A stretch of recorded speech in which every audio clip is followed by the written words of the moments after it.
Go. Hello, world. Good day, everyone. How y'all doing? I'm Simply. I am the Cheese05. We are the hosts of the Two Dads podcast. Welcome, Live everybody. on Twitch TV.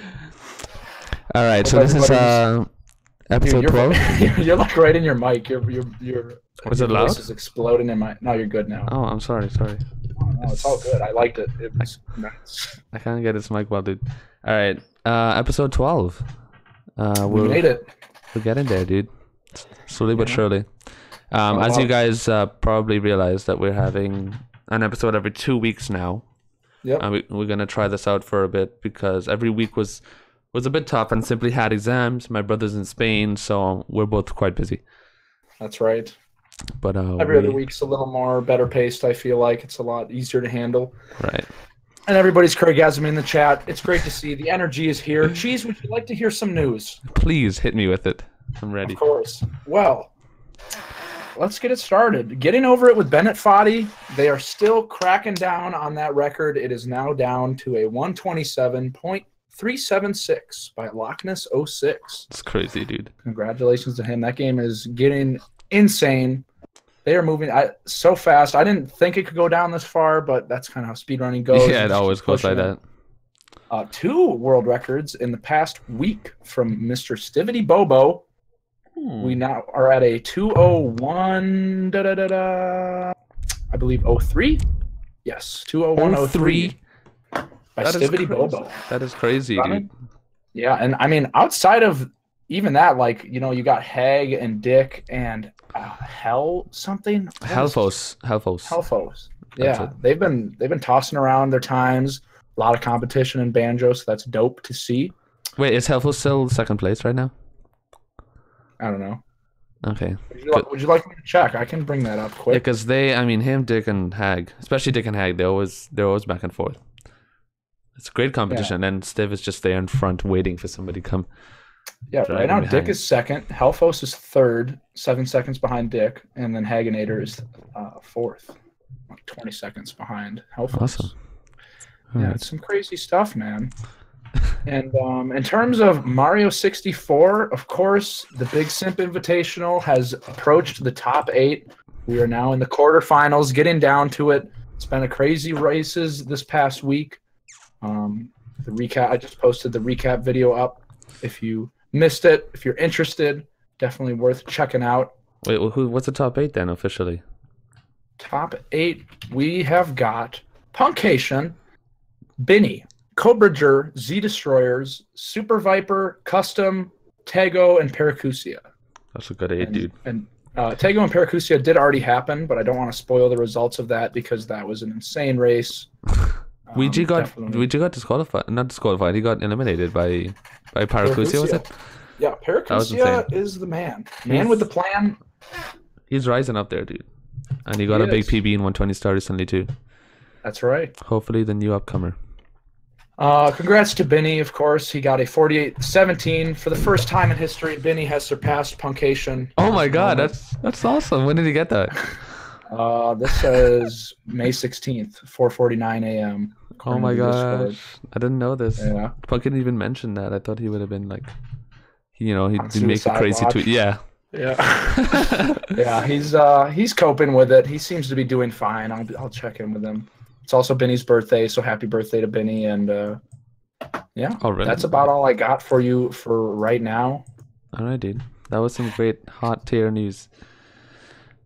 All right, so let's get to today's guest. Everyone is pretty excited. I think, well, everyone already knows who it is. Super excited. Everyone's losing their mind already. Thanks for the resub, Ethescape. Welcome back to the fridge above for 4 months. Welcome to the fridge. Right, so today's guest is a special man. Is me and Simply's dad, coincidentally. Yeah, it's strange. It's very strange. Yeah, he's a big figure in the Melee community, of course. Melee legend, beautiful man. Yeah, he's beautiful man.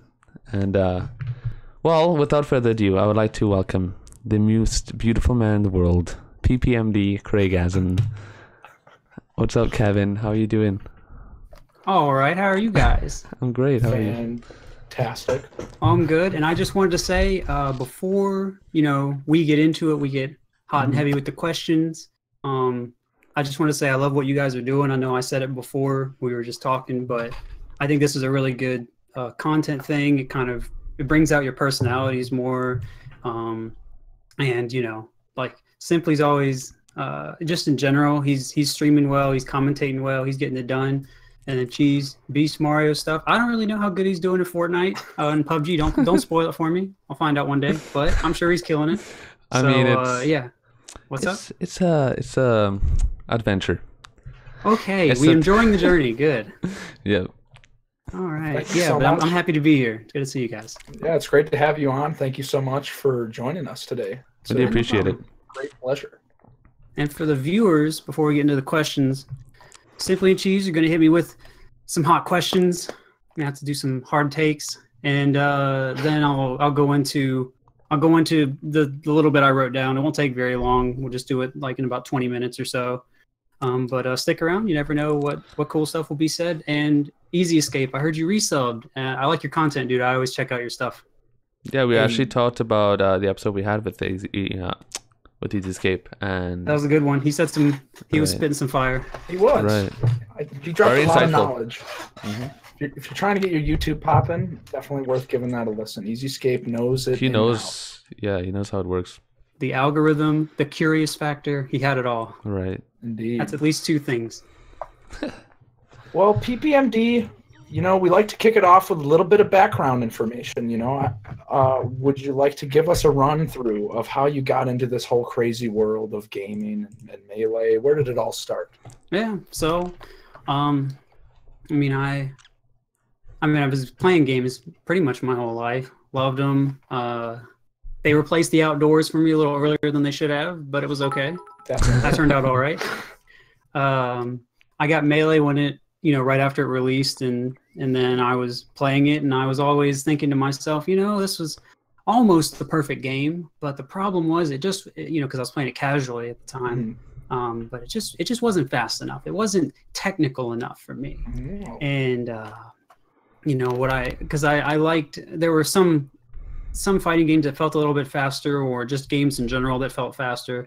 I really liked playing Pokemon Puzzle League, for example. I knew how to be a lot faster in that game, for example. So I was like, if you had faster tech, and then you had the big, great cast and the open stages and everything of Melee, I was like, that'd be the perfect game for me. And then I was bored one summer in 2007, and I said, well, let's see it. Well, I'll just YouTube search, because YouTube was getting a little bigger then. And I said, I'll check out and see if anyone can beat my Mario. And I YouTube searched it, and there were people that I thought were playing on lightning mode. I very quickly figured out that they weren't, and I was like, all right, I think these guys can beat my Mario. And so that began a journey to play better and quickly ditch Mario. And it's been fun ever since, although I do feel bad for Mario, and that's why I'm here, to atone for my sins for the real Mario players.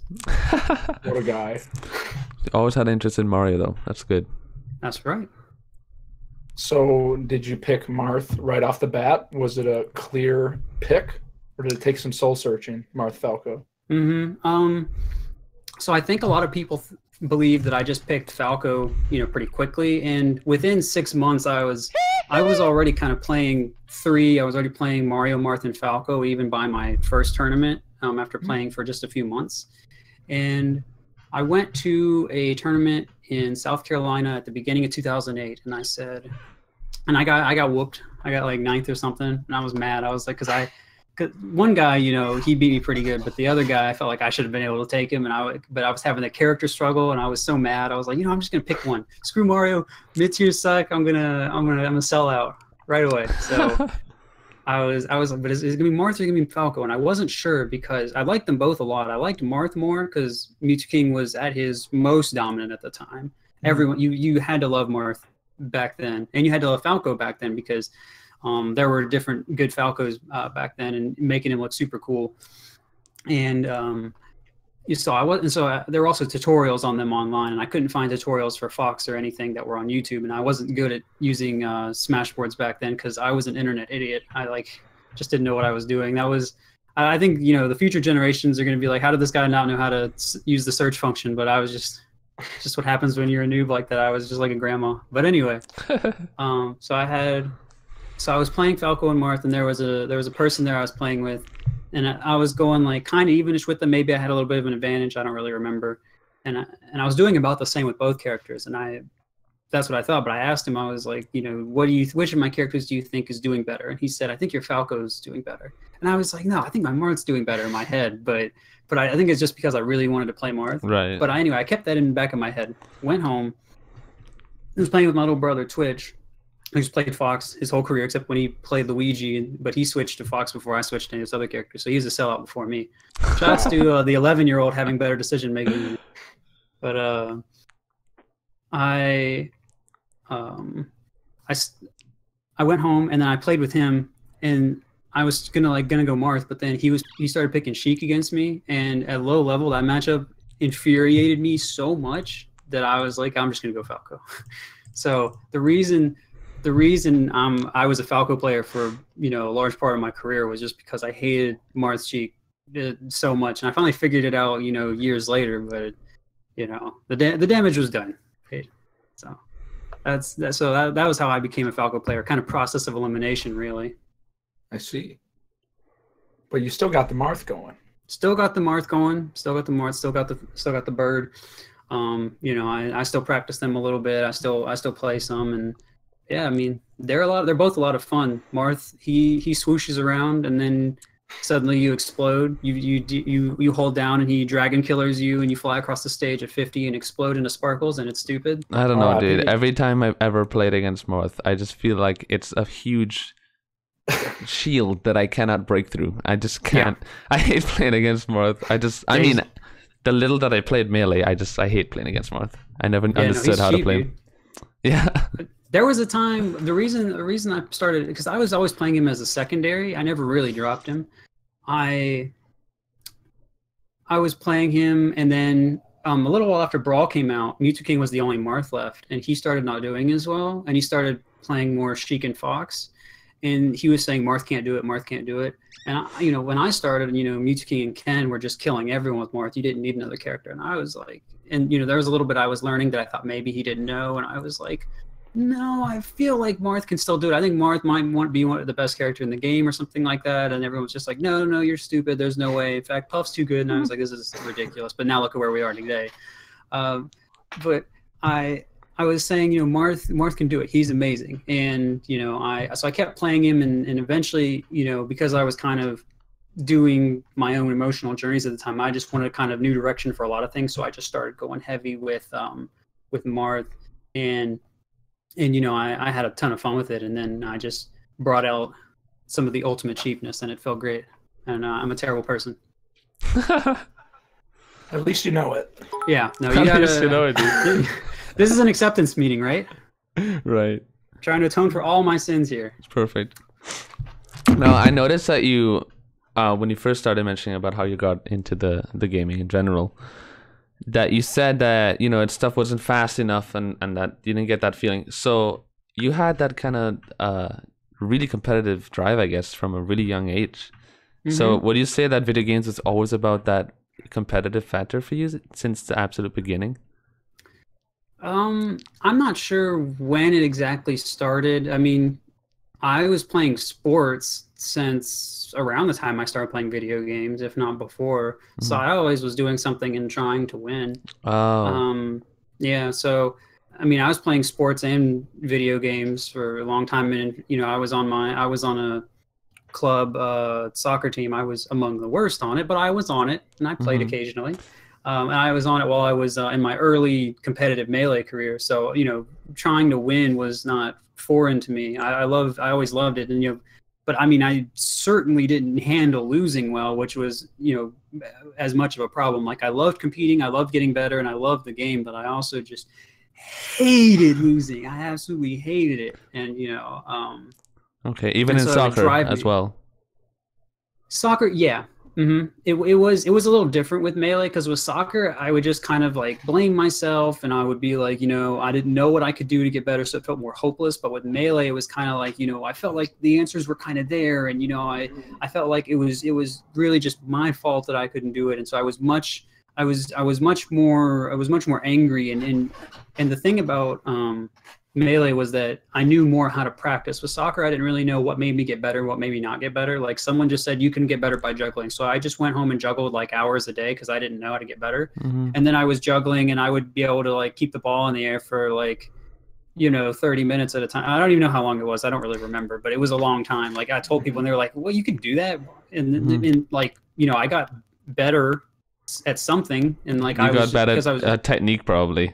Yeah, my technique was certainly better, but it wasn't like I was better at, you know, creating pass opportunities, and I certainly wasn't great at shooting, and you know, I wasn't any better at heading or anything like that. So, you know, like I didn't really know how to get better, but with Melee I knew how to get better. So I would always take it, and I would, you know, drive, you know, all of my frustration back into that, and especially into my analysis, because I wasn't always very good at practicing, because even in Melee, they didn't have there's still not a great structure to talk about it, but it is better than in sports in some cases anyway. So mostly when I learned how to do analysis, I just would run that really, really hard. And that's a lot of how I got better, because there weren't a lot of people to play with, which is how most people get better. I just had my brother. And sometimes depending on where I went to school, there were some people around me, but analysis was pretty much the only mainstay I had. And I found it really useful to get ideas from there, and then to bring that into friendlies, and then have a process like that. And you know, now I think it's more complicated because of how I've learned to practice, but back then that was all I had. So when you say analysis, what do you mean specifically by that? So the way I always kind of tell people about it is when you're watching a match, they're going to, you know, from looking at this so many times, I can tell you that there are themes and things repeat a lot of the time.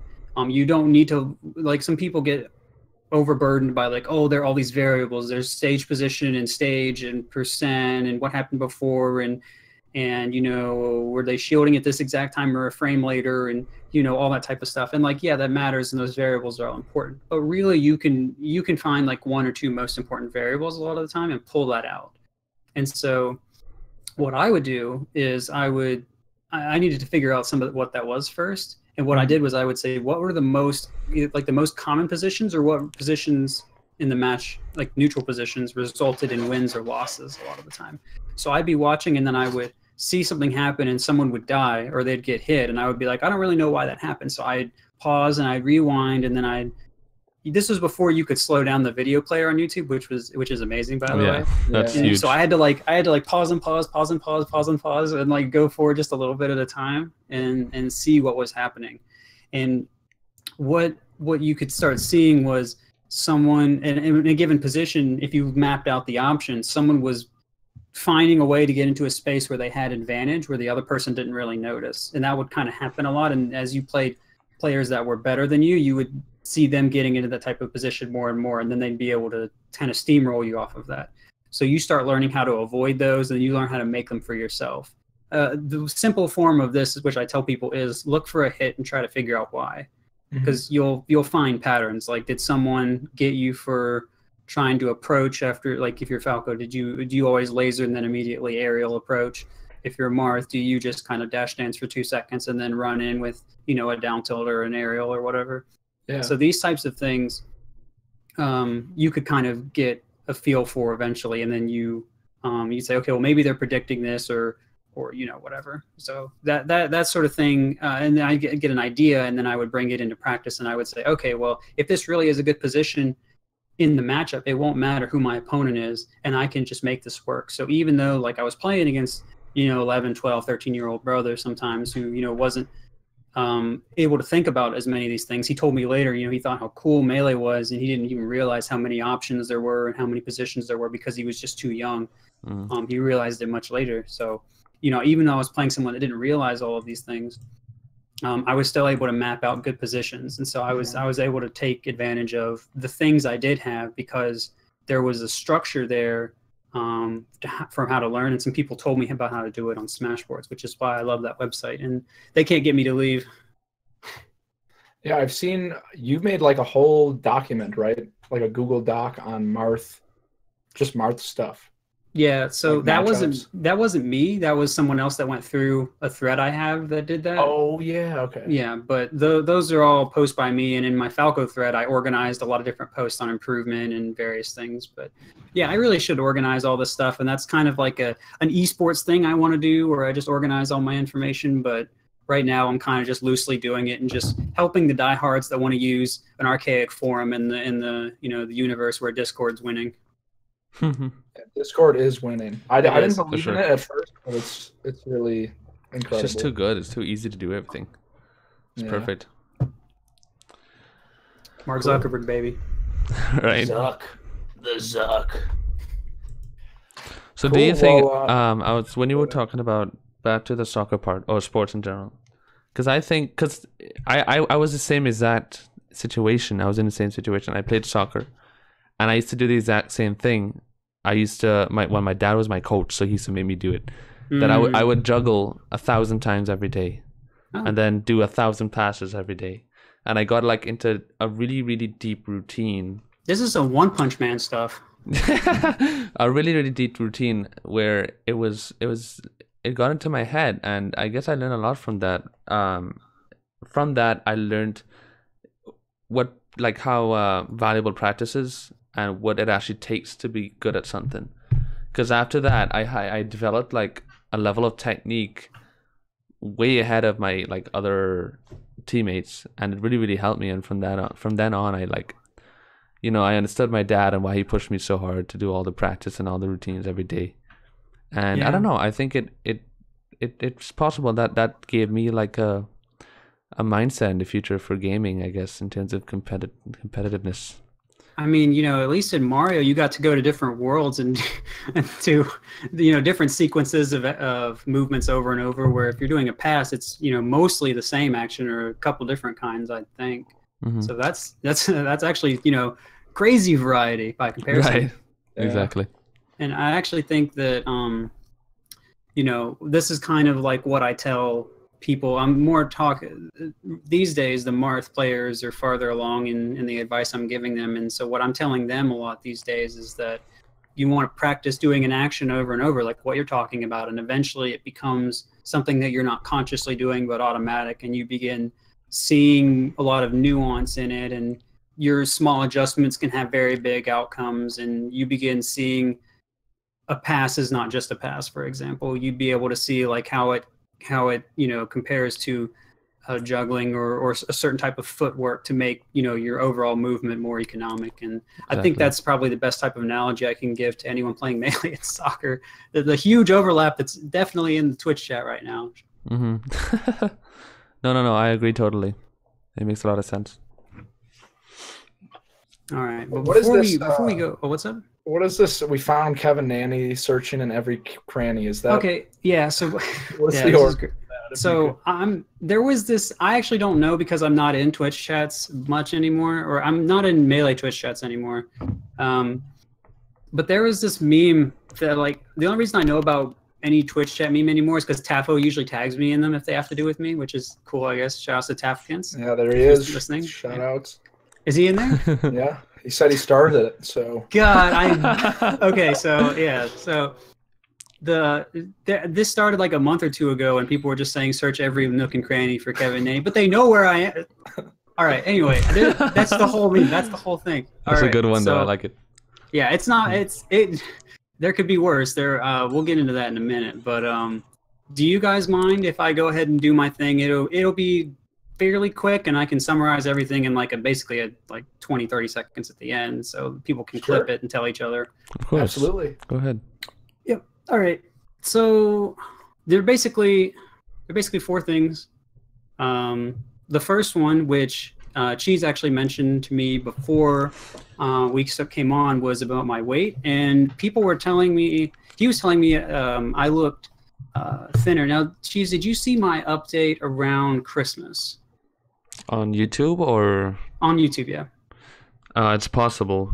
I remember watching a video of you, I can't remember how long it was. Yeah, no, that's fine. I only do it about once every 6 months, so it's not good for memory. So that's fine. That's an unfair question. I think the one I watched was like probably the one before this one because I think it was a while ago. Mm-hmm. Yeah. So the reason I was interested in you saying that I lost weight is because I think most people are going to assume if they watch that video that I've actually gained weight from that. I was way too skinny. I'll be honest with you. I was much skinnier than I am now. It was around the weight I was at, you know, because I was anorexic for a little while in high school. And I looked like that, and so people were like, "He's gonna die," and I was like, "No, I'm not. I'm gonna eat way too much now because you guys are freaking me out." So now I'm not going to die. So everyone search the crannies, but not the really tiny ones. That's where I am now. Okay, we ruled out some crannies. All right. So that's not okay. So I didn't really like just choose to eat a lot. I think it was more like my body just kind of felt like doing it more after like a month or so of doing that video. It was kind of just like, as it sorts itself out more, my metabolism gets higher, and then I just wanted to eat more. So everyone stop freaking out. I'm not going to die. That was a dumb rumor. That's what I was talking about, by the way. People thought I was going to die. Thank God. Oh my God. I was like, what the? But you can't go after every rumor because you got to focus on getting better. So anyway, I'm not going to die. I've gained weight. Let's all be cool. All right, moving on. 2. So here's something good. Running. I've been running, not as much as I'd like, but certainly more than never.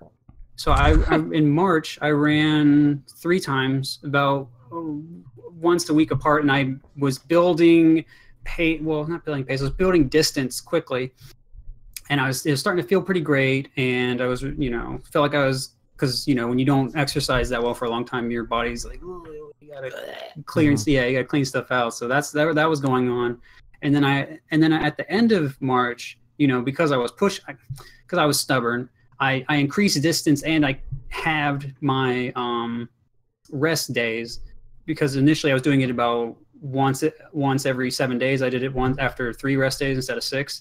Because I was like, I just want to get better as fast as possible because I'm tired of not being better. So I was like, I'll just run to get better, whatever. And that was not a good idea because then I got sick for all of April. So if someone's ever in my situation, don't do that. But that finally left. And at the beginning of this month, I've started again. And there's a little bit of I have a bit of frustration with this because I assumed that once I'd start running that my energy would just fix itself and everything would be amazing, and that didn't really happen. I have enough energy to run, and then I'm tired most of the rest of the day. Instead of being more energized, I'm kind of just like neutral. And it would make me feel nicer for a little while, but it won't really fix everything. Doesn't really make any sense. That was kind of really frustrating to me, but it's a definite improvement. Like, I don't think you could argue anything differently. And it is showing that progress is going on, and I'm not going to die. Let's keep that in mind, guys. When we're looking for crannies, we're not checking morgues. All right. So 3. As far as Melee goes, I don't play that often. I practice very occasionally. Sometimes if I see something hype in a set or I just want to test something, I'll turn the Wii on, but I generally don't. I played a week and a half ago, and I definitely played way better than in March when I started feeling a little more energetic, despite not playing in the meantime. So I'm playing, every time I play, I get closer and closer to playing like myself without really doing any practice. So that the only other thing that could be influencing it then is just my overall health getting better. And you could say, well, maybe you don't remember, and it's perfectly fair, but the people that I'm often playing with are relatively similar, and they're able to reinforce this as well. Is my endurance getting better in Melee? Not really, but there are some things, like I do have like week-to-week variations that could be responsible for this part. Like I said, my energy's been kind of weird, so I don't know. Might be the last thing I get. Anyway, so some people, what a lot of people want is they want like for a timeline. Okay, so, but really though, when are you gonna get better? And I said this around Christmas, but I was like, I'm not telling you guys, and the reason I'm not is because last time I did it, I was supposed to get better about 1.5 years ago, and I didn't, and everyone kind of just gave up then, or a lot of people did, so not making that mistake. I remember that. Yeah, so that sucked. And honestly, like, there are various things that kind of make me feel that it could be sooner or it could be later anyway. I'll admit that, like, while there's a timeline, it is like a open, fluctuating like gap thing. So can't really know that fully anyway. But, you know, having not said that, what I can say that's positive is there are things that are improving aside from what I hope. There are good things that I've already mentioned. There are things like advice to others, my overall calmness, my ability to consider more perspectives and think deeply. I have more personality coming out. I hope that people can tell that I'm more of a person now than I, you know, have been in years, which is really nice. Really the only major drawback, aside from not having all the brain fog cleared out and everything, is not having renewed energy all the time, but sometimes it's a little more than others. So even that, there is some positive, as we can, you know, prove by the running. Mm-hmm. So those are the 4. It's basically weight's gone up. I'm running more, playing Melee better, thinking better. You don't get a time mine too bad. So there's your Twitch clip of how things are going, and yeah, there's your update. If 200 people leave now, I'm sorry, but I did what I came to do. I got you guys some exposure. Well, I appreciate the update. There you go, everyone. Yep. Get your clips ready. No, but that's great. I mean, great news, man. Really excited to see what's in it. It's good. It's good. You know, I'm feeling good about things. I'm pretty happy with how things are progressing. Obviously, in the grand scheme, it's, you know, to me, it's been since at or before or a little after, depending on how I want to define it, Apex 2015, where everything started. So it's been 3.5 years of me having these types of issues. So in that picture, yeah, this sucks, but in the picture of I found something that's good and it looks like it's gonna work, that's good, because I'm not having any bad side effects like I was when I was taking medication or those medications before. So I got nothing to complain about here. If I can see myself, you know, on the overall upward trend, you know, I've got nothing but happiness for that, and people that I'm working with are feeling positive about it, and you know. Sweet. Well, it's good to hear you're doing well. You certainly are looking great, sounding great. Thank you, sir. I hope that it keeps going up. Me too. Awesome, dude. So I have a question, interesting question, I think. Do you meditate? Yes, I do. Okay. I can't do it now like I used to. I still do it some. And that's actually been interesting too. I've noticed the benefits of that get better and better as my health has improved. But steering away from that type of thing for a minute, I absolutely love meditation. I wish more people would do it. It's such a great way to kind of disconnect, especially from tech that seems to like keep a hold on our attention, just our worrying thoughts. Like, you know, I would notice so many times, especially when I was very depressed, that, you know, I would think, well, this is so bad, and then this is a slightly different thing is so bad, but this, you know, and then the things together are so bad, and I couldn't really think them through. But when I would meditate, it was so simple. It was just, you know, okay, this first thing, what is the problem with it? What do you think about it? You know, what can you learn from it? And how, you know, how can you turn this into something constructive, even if you can't solve it right now? There were lots of healthy ways that I learned to approach it when I could isolate it. So it's the same type of thing where people say, you know, journaling is good. Journaling is good for similar reasons, where you can not have it whir around in an illogical way and you can address it. So meditation is good for just helping you kind of be more calm, but I also find it helps me focus better, solve problems better, you know, outside of meditation even. Like I just, and sometimes it's really interesting when I'm not thinking about anything. Sometimes I'll get sudden solutions to problems, and it's just, I mean, I could rant about it. I know there are many people that are for it, many people against it, but really all I have to say outside of this is one time I had an exceptional flow experience with meditation that was just so profound that you know, I'm never not going to talk about how sick it is ever since then. So you know, I think it's great, and I wish more people did it. Yeah, it certainly is.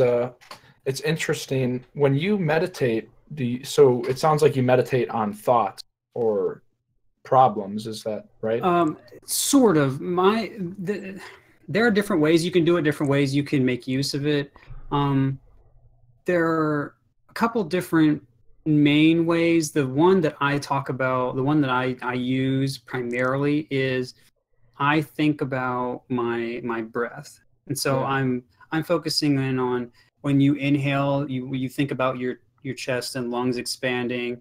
I'll be thinking about the air filling your body. You're thinking about, you know, very basic things about the air and the changes in your body. And then when you exhale, you let it leave, and let it be a full exhale.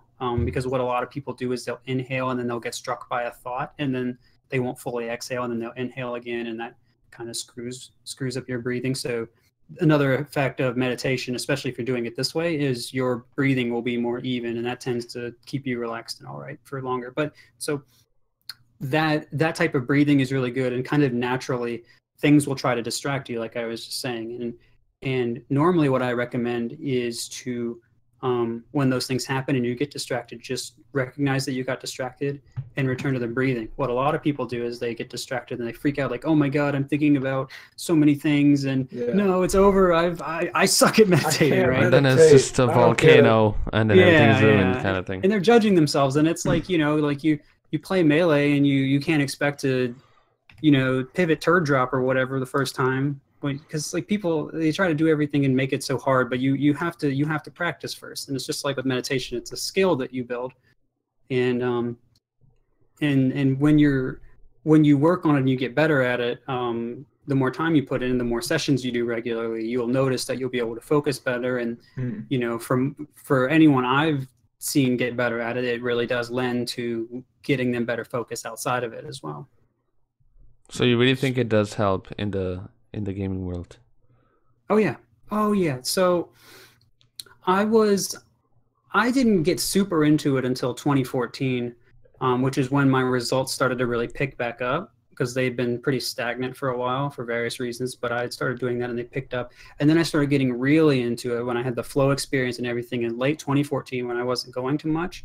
And I got into that, and I started improving my practice, and I got a better daily routine that included exercise and reading books and everything every day, and minimizing as much screen time as was reasonable. And I, you know, developed just a very profound concentration, and I really noticed that I was getting more benefits from practice, and I could run better and think better and connect with others better.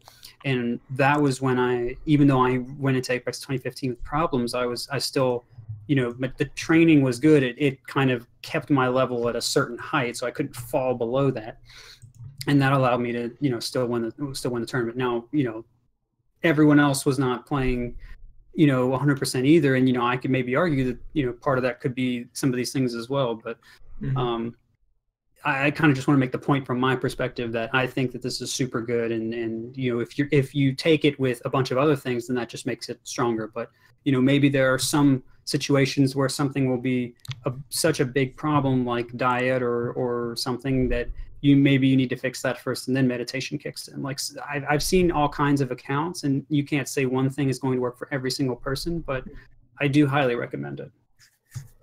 Awesome. Yeah, simply. Go ahead. Simply, when did you start meditating? I started meditating in freshman year.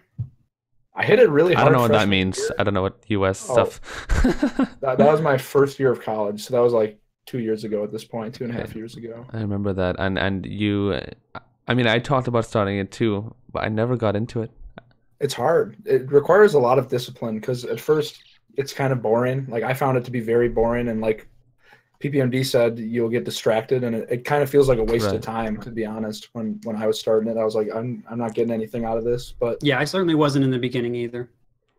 But slowly but surely, you build it up. Start small. When you started meditating, did you do like 5 minutes, 10 minutes at a time? That's a good question. I did. What did I do?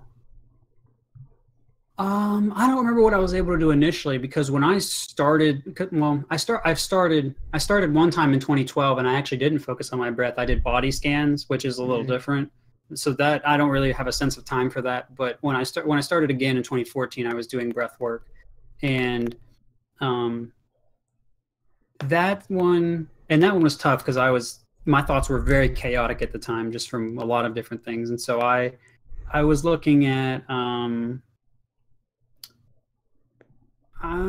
I was struggling to get 30. I don't think I could get 30 minutes reliably in the beginning. I think I was getting, because I was really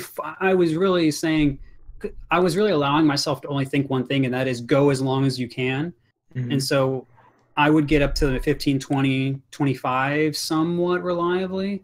And to get to 30, it was tough. But then I realized if I could make it to 30, even if it was kind of ugly getting there, that my mind really calmed down and it was easier to kind of coast and really get into it from that point. So that's kind of what I tell people now. I don't have any scientific backing for that. So, and I haven't seen anyone else claim that. But, in my experience and someone else that I talk to that meditates, we both kind of think that 30 minutes seems to be where a lot of benefits start to kick in. Yeah. Now, having said that, there are different ways to meditate outside of breathwork and body scans. There are ways to kind of get yourself settled and to just direct your mind to think about helping, like someone's suffering and you begin to feel empathy for them, like they're suffering under a crushing weight, and you begin thinking of helping them and the joy that they're going to feel and the joy that you're going to feel. And so you begin to think about, empathetic situations, and you kind of structure meditation to get yourself to respond to different stimuli in a certain way, so that you respond to a news story with how can I help these people, as opposed to like, rage and like, this is everything wrong with the world. Like, so if you wanted to do that, you could do it that way too. So there are lots of different ways to meditate. Just because I'm telling you this way doesn't mean that it's necessarily the best way for everyone to do it. And if you're interested, there's a 15-minute meditation that's pretty good. I can link you after this or during this or whatever. Sure. Yeah, do you have the link like on hand? No, but it take like 2 seconds. Sure. Link it up, baby. Because I need to get it. I need to just try it, man, for a while, see how it goes. It certainly is. I found it to be really helpful, like with my Mario mentality. I thought about it for literally since you started, which is like 2 years now. I've thought about, like, every week it pops in my head. Man, I gotta start meditating. I gotta try this out. I need to ask simply, how do I start this? Oh my god, I've never tried it, and I feel there you bad. guys go. Sweet, thank you. You're welcome. Check this out. the clickbait title, gotta love it. Yeah, I mean, look, man, I'm not. It's only clickbait if it's not a quality product, all right? Right. I'll be the judge of that. True. I mean, yeah, okay, all right. If it has clickbait, but the video is worth it and it's good, then all right, I understand. Right, that's easy escape. That's the curious factor. Come on, guys. Right, exactly. Yeah, it's got me wondering, a mind hack. Also, I gotta clear up a little bit. No, this is not the Confederate flag. This is a flag of Trinidad and Tobago behind me. All right. Oh, I was wondering. There's a flag behind me. I was worried. Okay, yeah, no, you gotta look, man. I'm. The melee chat is. You gotta be safe, man. You gotta be safe. It's my home. It's my Protect home your crannies, my dude. It's my home country. All right, nothing to freak out. All right. No, I respect Trinidad. Let's go, baby. Trinidad's, Trinimoms. All right. I know the tech. I know the lingo. Trinidads and Trinimoms, yeah, dude. I remember that. Okay, so meditation. Yeah, I gotta look into that, man. For sure. So, switching gears, I guess, you've spoken in the past about speedrunning. Is that still something that you would like to get into at all? Yeah, so I got, does Flippy still play Mario? Can I ask that real quick? I think he's been in school for a while, and he hasn't played in a while. All right, that guy blew me up so hard. Because I wasn't speedrunning right away when I said I was going to. Yeah. I don't know what was going on with that, but that was messed up, man. But anyway, he blew you up. I mean, that needed to be said because I've been holding that for like 3 years. He was blowing me up hard in chats. Dude. Why? What happened? What did he say? Well, I was like around Apex 2015. I did an interview, and I was like, "Yeah, I really want to get into Mario 120 Star," and I did. I really wanted to get into it. I remember that. But I was like barely playing Melee then. It's like I'm not picking up like this whole new thing where I have to do a bunch of practice on top of my Melee practice and everything. Like I was just not going to do that. And I didn't even know my health was deteriorating at the time. So I was just like confused. And he was like blowing me up for it. And I was like, well, okay, well, I mean, sorry, man. But anyway, Flippy. So I really like it. I really like Mario 64. I still really want to speedrun it. Like I watch Odyssey. I watch like Necro and Sui Saga anyway. And it's like fun to watch, but when I come back and I watch like when I was watching Ouija tear it up in like 70 and 16, I was Right. ooh, it's so good. Dude, I gotta run this game, man. Like it was dirty. So I was feeling it. I still really want to run it, but the problem is now, like around Apex 2015 time, I was at least in step with the meta, knew some things other people didn't, and so on. But now, like there's more catching up I have to do, and since then, especially since I'm not really depressed now like I was then, I have much loftier goals in Melee than I did then. So it wasn't just like maintain like a healthy relationship with Melee and play pretty well. Now I have more things about like wanting to compete and win more that I've been thinking about as my motivation while I was gone and everything. So it'll be harder for me to get into speedrunning while I have these motivations. It might be possible, you know, sooner or later. I don't really know. I'm not sure what my time is going to shake out to be like, but I still really want to do it.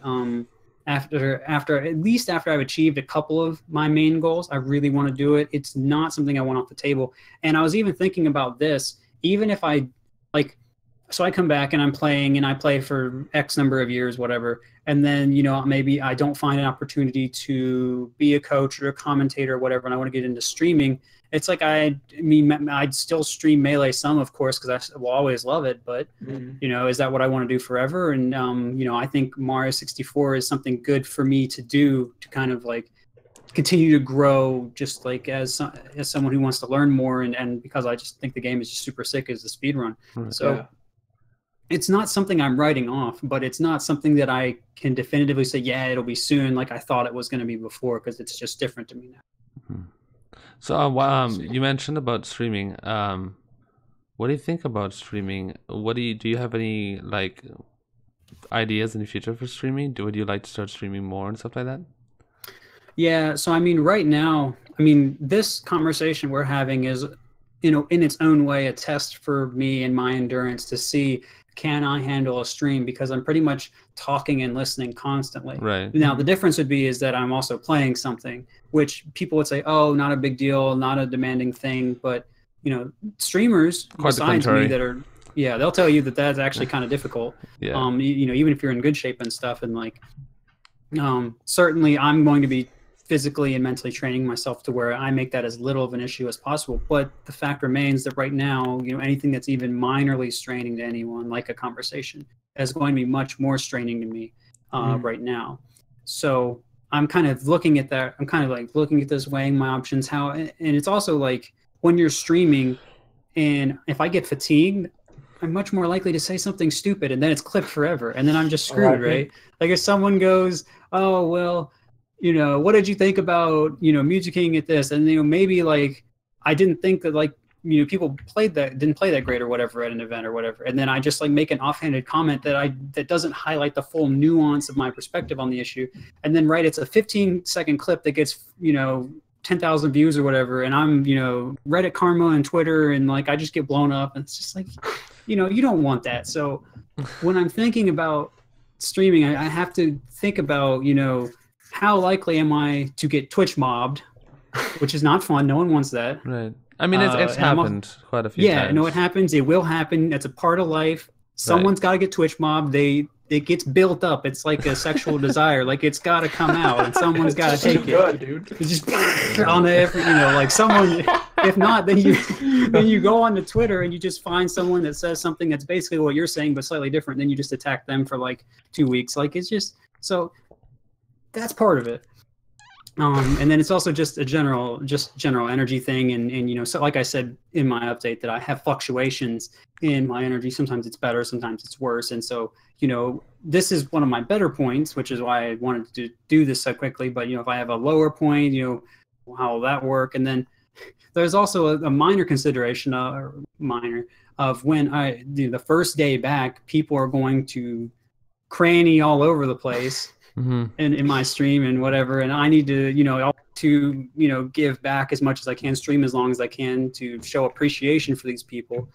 So that is also something I'm taking into consideration, and also really just like I've said a few different times, when I'm thinking about taking money from people, I want to be able to give back the best quality product I can, product or service, whatever that I can. Right. And if they're going to, if, you know, maybe I'll, you know, won't get anything, who knows, right? But like, you know, even if I just get a little bit of sub money or whatever, then that's still something that I need to give as much as I can of myself for and make the best possible product I can, because I do not want to waste anyone's money. Because, you know, the way I think about it, there are so many times, especially with, you know, most of the Twitch audience is younger people, and then so it's likely someone has, you know, a lot of student debt, and then they're maybe struggling to eat or whatever, but they really want to support me and they want to show appreciation, and so they might throw me a sub, and it might be difficult. It might even be a choice for them on that given day because it's a rougher time, and maybe they're also having health issues that they, they throw me the sub, but then it's harder to eat, or they can't eat so much that day or something. So I think about situations like that and how they kind of become more common or something, and I'm like, wow, I really need to give these people the best possible me and product and service that I can give, and do I think I can give that right now? And often I think no, and so that I would feel terrible, doing that to someone. I would feel like I'm cheating them. So that, and, not everyone's situation is that extreme all the time, obviously, but I want to think about those things because that allows me to appreciate everyone that does that, because so many streamers when they get subs or whatever, they just oh, thanks or whatever, and to me, I'm just I'm horrified. I'm like, oh, we need to be so thankful that anyone chose to do that. So that's just so important to me.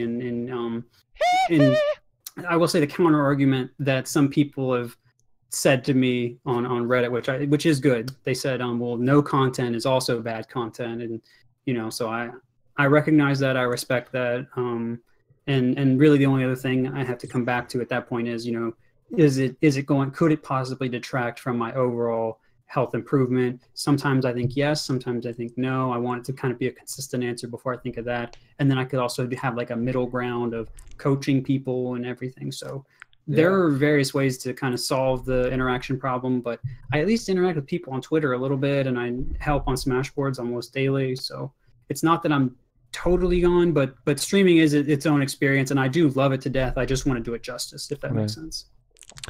Well, basically, I could definitely say basically everything you just said sums up streaming completely. Sums up at least being a good streamer, because there are lots of streamers that don't really care about that kind of stuff. They just resort to other things. But I mean, I'm not out here to take shots at streamers. I just want to do the best I can. No, right, of course. No, but that's great. That's how your mindset should be, I guess, if you want to be a streamer. Very wholesome. Mm-hmm. Sweet. Well, I don't know. I feel like I understand wanting to give the best content, but at the same time, I feel like people, no matter what, will support you if they want to support you, and like regardless of how you're personally feeling, I guess. But I don't know. I guess it is up to the man himself. But I love seeing PPMD. Well, hey, that's why we're here, man. I need simp time. It's not enough to always have you on the other side of a webcam, man. You're always hiding from me. It's messed up, dude. And I wouldn't stand for it. So I'm here. Dang. All right, now we're getting some sauce. That's right. That's what we need. Okay, so I think it's time to mention this about Smash for Switch. What are your thoughts on Smash for Switch? Did you enjoy the trailer? What were your thoughts? Oh boy. Oh no. I'm trying not to give a one-line response to this. Like, get your clips ready, everybody. Yeah, right. Okay. Look, man. That's right. I don't want to get Reddit karma, but I gotta think. Okay. I have not seen anything that makes me think it's going to be different significantly from Smash 4, and I did not see anything in Smash 4 that made me think, wow, this is a thing I want to play. So that's about it. I hope Mr. 5K Nintendo has a fun time at the Invitational, and everyone else that's going. I presume there are other people going. It's hard to remember. But I hope it's a good Invitational. I hope someone calls out Reggie again for the fun of it. And we use that as memes for the next 5 years until the next one comes out. But yeah, no, I don't care. Oh, there it is. There it is. I can't help it. I can't help it. I have to say it. It's not Melee. For the short time that I did play Melee, when Smash 4 came out, I bought it. I was super excited. And I played 30 minutes and never played it ever again.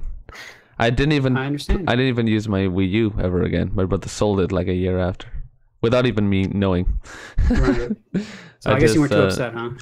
It's just I did not feel anything from playing Smash 4. I played Melee and I was like, wow. And then I played Smash 4 and I just didn't get it. But yeah, and I mean, look, to everyone and to guard against some of the nonsense that's going to happen. Look, if you do play Smash 4 or the Switch or for Smash for the Switch, I don't think that you made a bad choice. And I'm not saying you're a dumb player or whatever. I'm just saying if that's what you prefer, that's fine. Do what you got to do. Love it. But it's not for me. That's all I gotta say. And if they prove me wrong, I hope they prove me wrong by making a game that in every way is better than Melee, and not just like a little, and not like does some things a little bit better, but some things worse, or some things that are kind of close in some ways. I want them to just blow it out of the water, right. and I'll gladly move over. But until then, just let me have Melee. Don't mess with it. That's all I really have to say. Well said. Perfect. I guess it's the same way that people ask me all the time. When are you gonna speedrun Sunshine? Why don't you speedrun Sunshine or Odyssey, whatever? Even though Sunshine, I love the game, it's just not for me. I don't get. Dude, you had that article where you said you were gonna run Odyssey right before it came out, didn't you? Am I calling you out right now? Yes, and I am sweating right now. I would definitely try Odyssey. I'm gonna try it because Odyssey does look really interesting. I'm really interested in it. And the fact that the RNG factor, I guess, almost doesn't exist, right, makes it that totally goes out the window. It's right, but it's the motion controls, I think, that seem to be what frustrate a lot of people about it. People have mentioned that a lot, but doesn't bother me because it's something different, Yeah, I mean, you get to sit there and whatever, right? That's good stuff. Looks like fun. No, it looks like a great game. I played Odyssey for about 2 days, which is like, I don't know, a total of like 6 hours, and I got into it. I love it. I love the game. It's easily my second favorite Mario game ever. I would definitely try it out. I just don't know when because things are complicated. I don't even have another TV to play it on, so I have to figure that out first. So about you, you said you were watching Odyssey. What do you think about Odyssey? I think it's hard for me to know because I didn't play it casually. Twitch played it. He said it was sick. But he said casually it was sick. He didn't talk about speedruns or anything. But so that's kind of my frame of reference because, like, I like Twitch's opinions on games, at least on some stuff. So, and it was well received casually. To me, as a speedrun, what it looks like it's kind of around a Sunshine tier game. Like I put Mario 64 in its own, like either top tier or the upper top tier, and then I put like so then I put like Sunshine and Odyssey somewhere in like A tier or something like that. That's like how I think about it. But I mean, like if people get mad at me that are like more experts on running the games or whatever, it's just like I didn't speedrun any of them, so I don't, I'm just like a viewer. Like right. I'm just like some nerd from another game. So if you don't like what I said, then just don't listen. I don't know.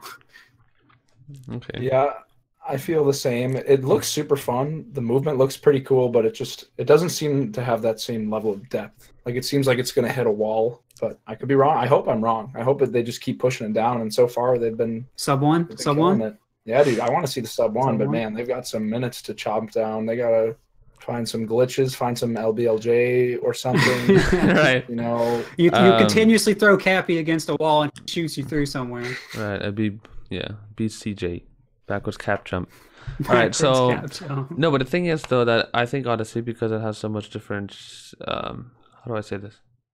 I guess it's a more range of movements than Mario 64.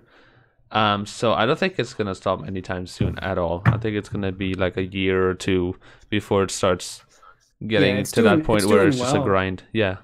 And they don't punish you. They still punish you decently hard as a game for making mistakes. Like normally if you make like some type of mistake in Odyssey, Like even like a regular movement one, you can still get punished like fairly hard, like you do in Mario 64. So I see that aspect there, and it's not always the same because sometimes Cappy can save you, but not that often. So Right. I like that too.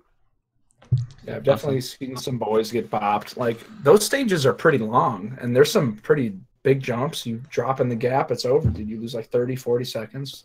I mean, Mario has got its stuff, but I don't know. There's some crazy movement combos. That game seems more about like knowing you need to know how to use spacing to your advantage. Like Mario, it's more about knowing angles, it seems. And you definitely need to know your angles for Odyssey, but yeah.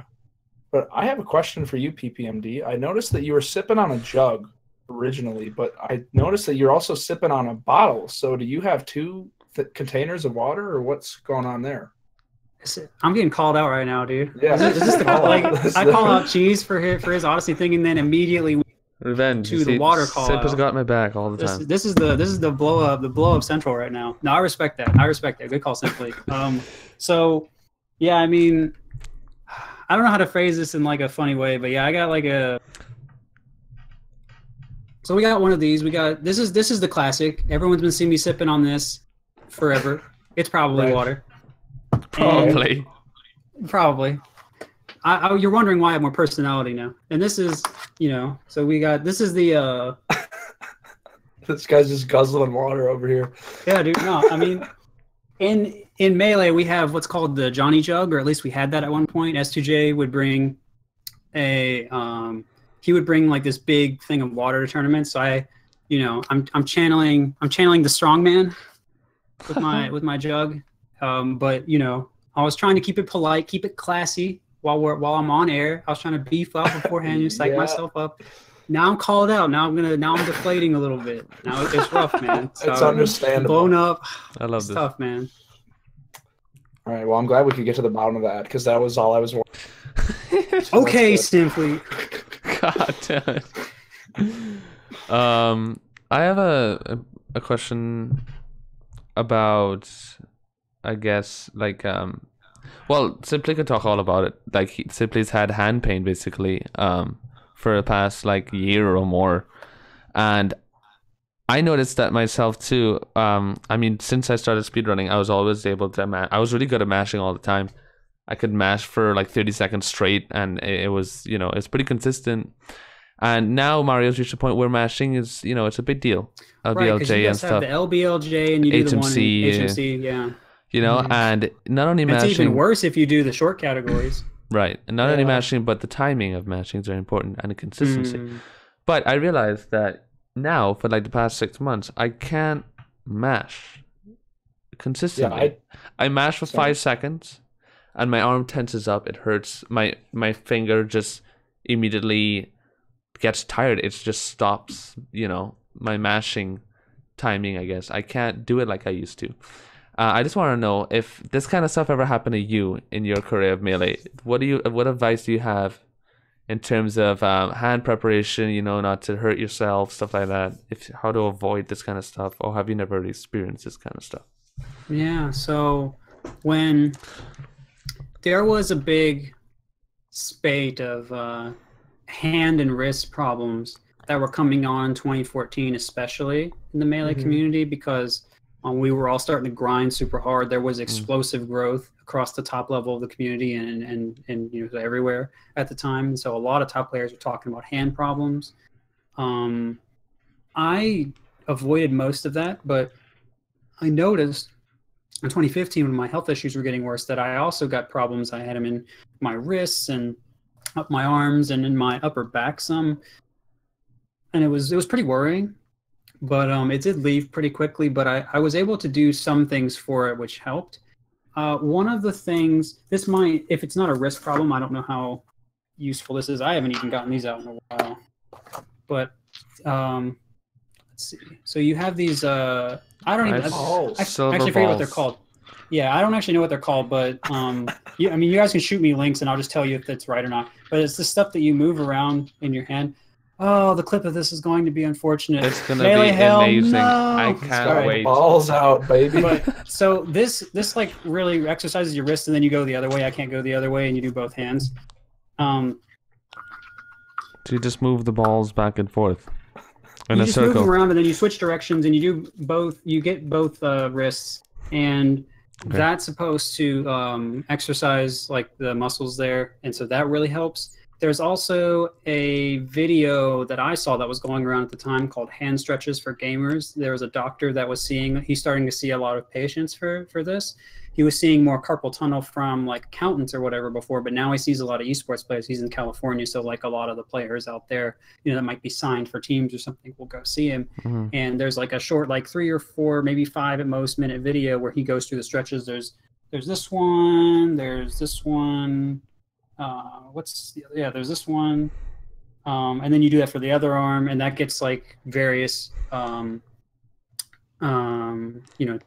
ligaments, whatever. Gets you stretched as well. If you're interested in that, I can put a link to that somewhere too. Let me see. There's something else that I think about a lot of people could probably benefit from when thinking about this. And this is part of the reason I think that things didn't get so bad for me. It's your form. So a lot of Melee players, they play very tense, and their shoulders are like up here, and they're like, when they do an input, and it's like, no wonder you missed your edge dash on the last time. Yes. All right. Oh, careful over there. Sorry. It was the balls that got me going. All right. Now you've released. You're good. Now you're building back up. You're scaring me again. All right. So. Gotcha, gasm. So there's simply just. I'm trying to remember what I was talking about. You can, which simply you always get distracted at least once. You were talking about form. Yeah, this is right, the form, right. So usually there's something there's another benefit of meditation too, is it kind of helps you, go over and relax different parts of your body. So when you practice, you want to practice sitting a certain way, and there's a problem that's come along with this that I don't fully know how to resolve, where a lot of people like sit forward a little bit when they play to help them play better, to help them focus better. And I don't really know how to resolve that, but if you are at least keeping your arms in a good position, you're keeping your legs comfortable and not tense, and when you do a press, you don't like mash it super hard. I mean, sometimes it can be required, or a controller can require that, but you keep that sort of thing as minimal as possible, so because that puts less strain on everything, because you're doing these motions over and over and over and over and over. So you want to have as little strain as possible when you do them. And I think that practicing that way and that sort of thing can really help. And probably the final thing, I mean, there are certainly more things about this, because they spent a certain period of time learning about this, and then just in my time of being away, I've spent a lot of time learning about various health things, related to inflammation or whatever that would be related to this too. But I would imagine that stress is also important here. So this is kind of related to the tension I was just talking about. If you keep yourself more calm, you're more likely to just play with better flow, and you're not going to tense up as much. And if you make a mistake, you're not gonna tense and do whatever that's gonna make things worse. Right. And I think you'll also probably do things that will make your body feel better. So you're probably gonna be sleeping better, exercising better, and just these other things that are probably going to keep stuff from building up in your arms. And there are other things that I think about too, where you can ice your wrists and arms regularly. There are other things you can do that I can talk about, but those are some of the big things that I think about. And the stretches and the balls, as they were what helped me most, and because my form, it's not great, but it's like decent. So I think that also prevented some problems. And then I was also already working on stress at the time when this stuff was going on, so that also helped. And so that's kind of what went on for me. But you could also go the hacks route and just get your arms completely cut up by surgeons, which is a lot of fun. So it's really up to you. Rid of hacks, dude. Dude, you gotta get the PPU stands going, sitting like at the edge of the seat. I wonder if that's good. Edge of the seat, no. I used to be bad. Me and another player called J-Man would sit really, really close to the TV when we played. And and so it was a problem for a long time. And you know, I've gradually, I don't know, getting older and wiser, I've moved farther and farther back. You know, I've let the melee come to me, right? So Right. Instead of going to get it, I guess. But yeah, so I mean, you gotta watch your stance. Right. So important. Shoutouts to ZFG for the raid. Right. Yeah. Well, Frank, I know the Frankers are in the chat room. Thank you, ZF Jelly. Hi, ZFG. Hope you're doing well.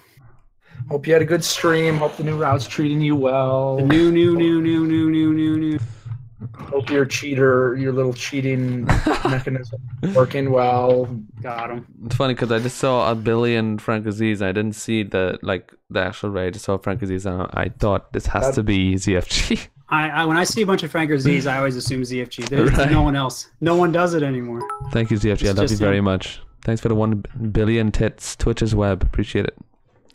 I love Twitch's web. Twitch's web. What's up, dude? Twitch? All well, right, I had a question. Take a step back to like the energy levels thing. So is that just something that just hit you? Like, I don't know the whole backstory, if that's something you want to talk about. Yeah. So the reason I didn't go over the whole story is because a lot of people that were probably in the chat for melee reasons probably have heard me go over that like 5 times now, and they're probably like, yeah, get to the good stuff. So I just went to the good stuff this time. So I'm just changing it up. But so to really quickly go over that, I should have seen this kind of thing coming in retrospect. That's how this always works. I was having a harder time playing friendlies at events. I was getting more worn out, and I didn't really understand what was going on. By the time Evo 2015 happened, and like this was a problem because I was also getting depressed, so I wasn't like thinking clearly at the time. I wasn't like evaluating clearly. I kind of just wanted to be withdrawn. And part of the other problem with depression is you're doing other things that are bad for you. Like my sleep schedule was terrible. I was a Clint Stevens loyal viewer for way too long. It was really unfortunate. But shout outs to Clint. I guess this is where I get exposed as a Clint fan. But I love that guy. I mean, a lot of people hate that. Like, you love him or hate him. I imagine coming in a speedrun, yeah, I hate him a lot. Talk and saying you love Clint is probably not the smartest thing to do in retrospect. But I mean, dude, he's a lovable guy. He was freaking good at OT, and he's a good streamer. And I mean, generally, I thought he was pretty cool. But a lot of people don't like him and think he's look, I'm not getting all that. I kind of destroyed him though in OT. Come on, let's be real. Okay, but that was only after the route change. Not legit. I'm a Clint fan. Let's go, baby. Let's go, Clint. Fine. No, I mean, I love you, Cheese. I just everyone, all the big dogs get on Clint now, so someone's gotta defend him, and it can't be Mango because he's got a lot on his plate. He's got a lot of subs to defend. It's gotta be. He does indeed. Some Fortnite to be played.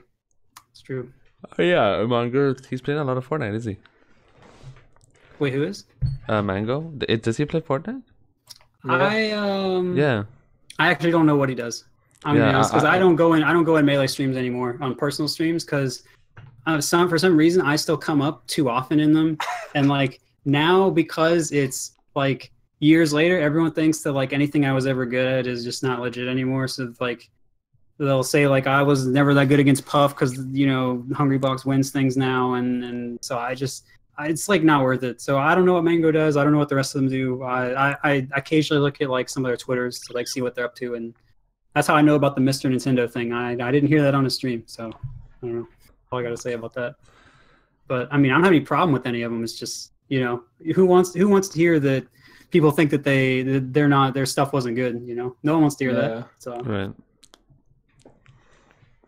No, just to clear up, that was a joke. I do not. How do you say? I do not dislike Clint. It was just a joke. Don't freak out. Oh, okay. Yeah. No, I mean, I'm not here to start a war either. Like, but I just I am. Let's fucking go. Are you gonna be a sergeant in the Clint War? I mean, I guess that's where I'm at right now. Yeah. No, this. I don't know what the chat looked like when that happened, but I've made the right choice so far. Not looking, I think I can say that confidently. Whether it was pro or anti-Clint or both, it was worth not seeing it because I can imagine how beautiful it was now. It's been beautiful. I've been watching. There's a whole lot of a lot of PPMD Craigasms, and the crannies are still making their crannies. appearance. Yeah, no, I mean, there's a lot to be searched. That's not gonna stop, but it's great.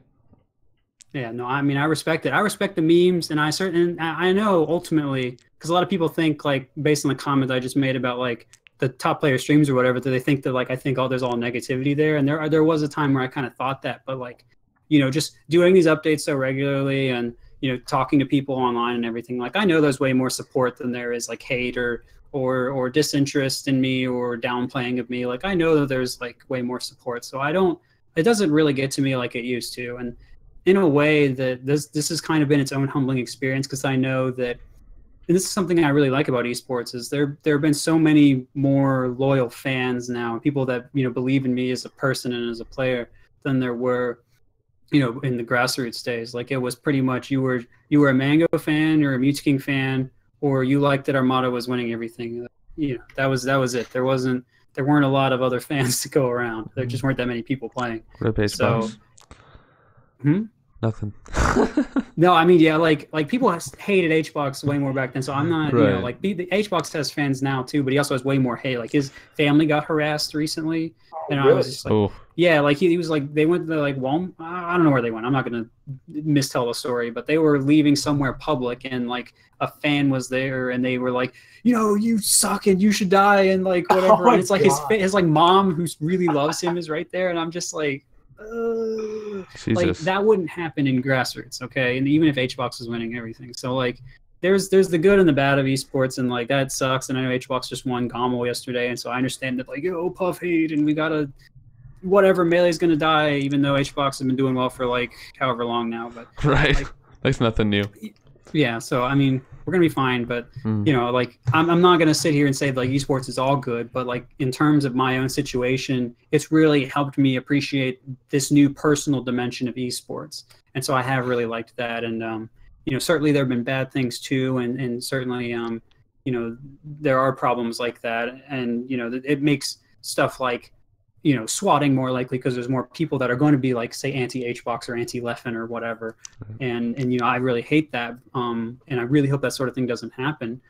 But you know, there's so much love and everything that's come out of it too, and these people can get, you know, greatly supported, you know, doing what they love, whereas they couldn't before, and I think that's absolutely fantastic. Awesome. Yeah, it's what a time to be alive, man. And that's what the NC now plug the Big Sim Invitational, right? This is how you go from grassroots to esports, right? Like you gotta start the tournament somewhere, man. Yeah, so Big Sim Invitational. You fly him out, have him live in the Simp dojo for a week. They all race each other, right? Trade tips. Not a dojo. We'll rent out like a castle, I think. The Simp Invitational. The Simp Mansion. It's a big step, though. Simply's taking it to the next level. I believe in it. The Simp Fight Club. Some Playboy bunnies, you know, walking around. Okay, that's esports. That's like you're talking like Dota 2.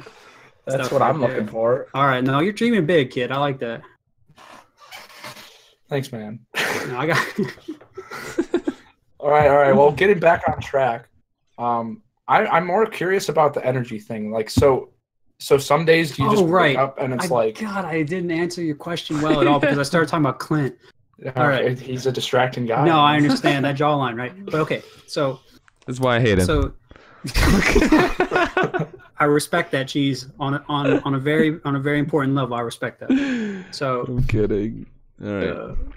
So the energy, it was going slowly. So... Initially, like I could do analysis and I could do it for however long and it wouldn't bother me. I would just enjoy it, be enthralled in the positions and deepening my knowledge and things like that. It was always fun. Mm-hmm. Over time, it was getting a little slower. I was recognizing things a little less, getting tired a little sooner, kind of my focus would drift more. And I was like, oh, well, maybe I'm just not feeling it today or whatever. Yeah. And didn't really think much of it. And this would go more and more and more. And, you know, wasn't helping that I was getting sick a lot of the time around then too, because again, I wasn't taking care of myself very well, and I've been so prone to getting ill for the past several years, ever since I become a top player due to stress.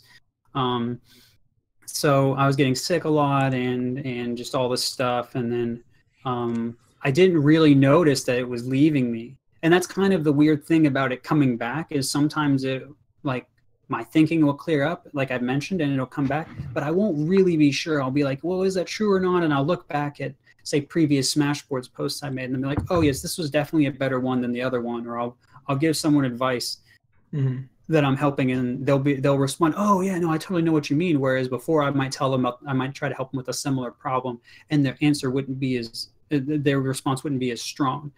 And so it's kind of the same. It went the same way going away, where I didn't realize that things were getting worse. It was because it was only by inches. It was just, this is the normal, this is the new normal. It's like very similar to the thing before, similar.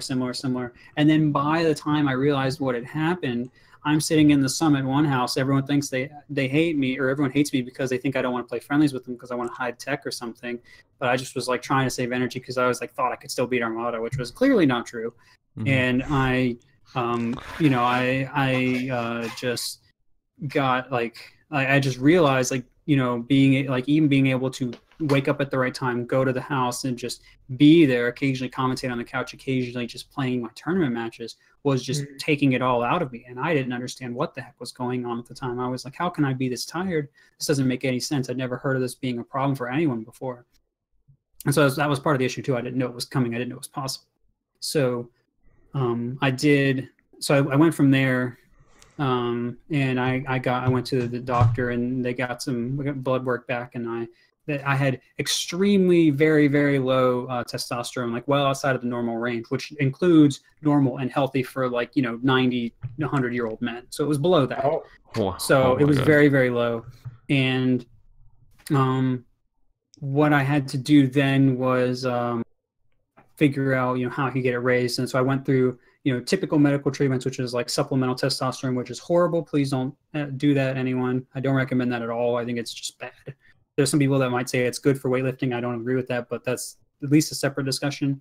That was bad. And then I went and saw a specialist, and they said, well, there's a way we've been treating this for decades now. It's probably been like 40, 50 years. Because I looked it up. I saw some things from separate endocrinologists, and it's called Clomid, and it's typically used for helping women get pregnant, actually. So it's a fertility thing, but you can use it to raise low testosterone in men, and it's been prescribed for a while. And so I was taking that, and this guy was super confident because it had helped every person he'd ever worked with. He was like, yeah, this will get you better in like 6 months. And I was like, great. So I started that in the summer of 2016, and I'm like, oh, I'm going to get all. So I was taking it, and I would feel a little more energetic and more clear-headed and everything, and it was going all right. There were some problems that came up where I got, because it was also raising my estrogen more than it raised my testosterone, because that's kind of just how it works, because it's for women to get pregnant, so you need to raise estrogen for that. So in most guys, it didn't affect them, but for whatever reason, for me, it was making my emotions just wildly just horrible. And this is not to suggest anything about women or anything, by the way. That's just because my hormones were just out of whack, so you can't really make that type of. But anyway, so I got a estrogen blocker for that, and then things were more normal.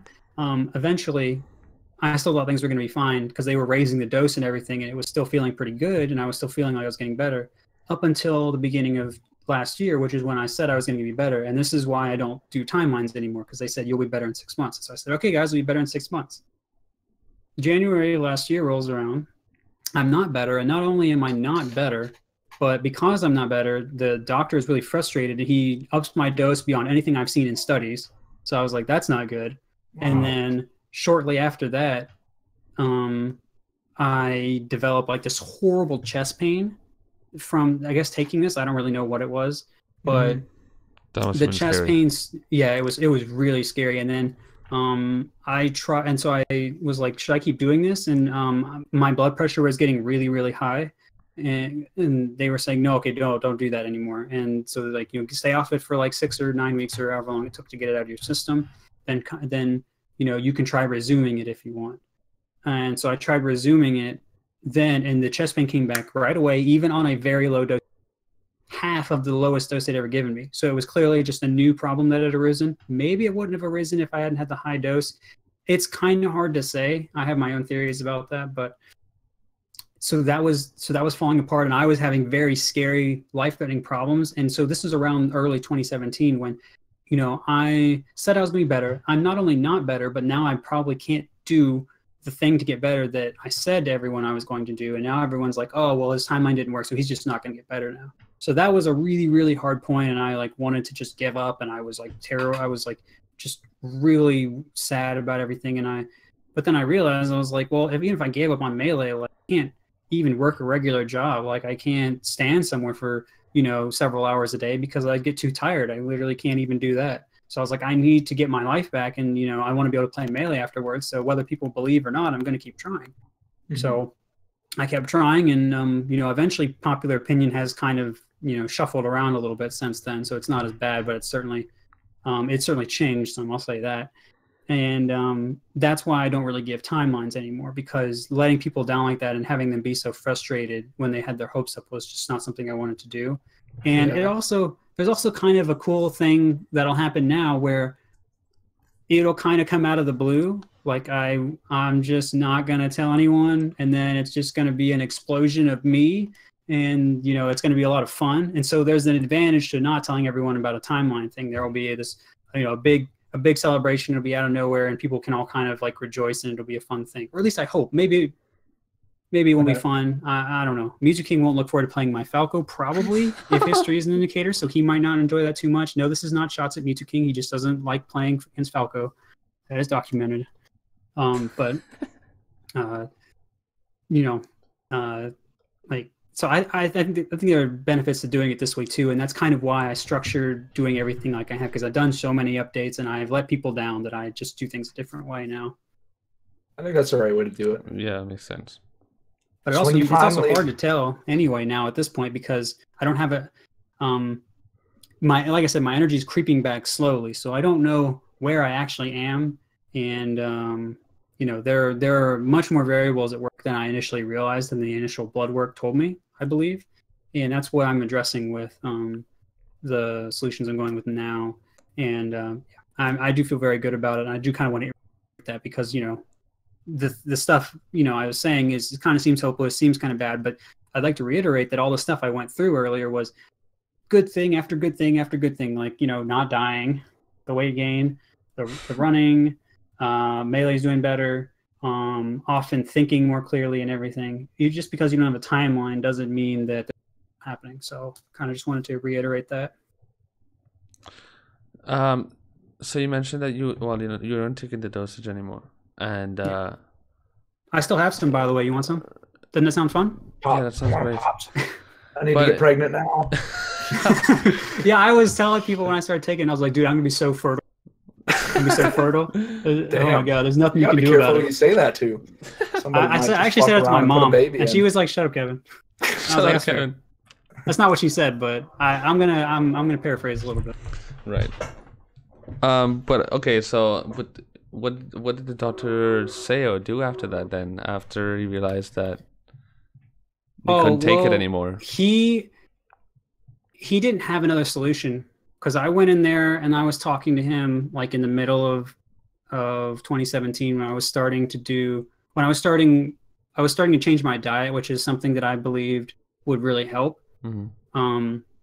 And that's been a personal problem for me for a long time anyway, just because just a variety of physical and psychological reasons have been hard for me. It's just been comfortable. It's been easier to eat a certain way, and right. You know, like, it's just more convenient and cheaper in a lot of cases. But anyway, mm-hmm. You know, I went in and I was like, you know, what are the other options? Pills I could take, and they're like, no, this is just what we do.